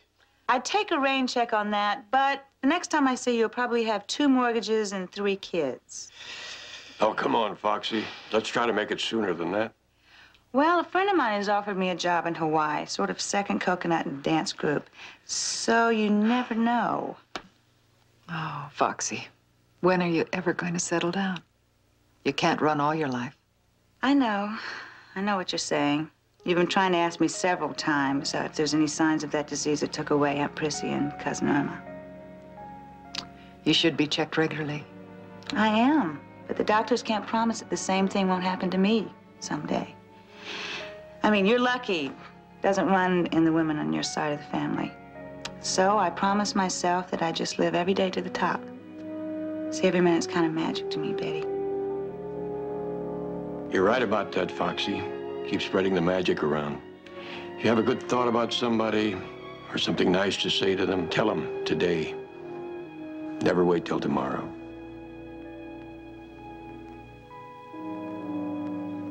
Did you hear that, Jedediah? So if you've got any second thoughts about kissing your cousin-in-law goodbye, then you'll just have to take her to the airport. You got a deal. Have a good trip. Bye-bye. Bye.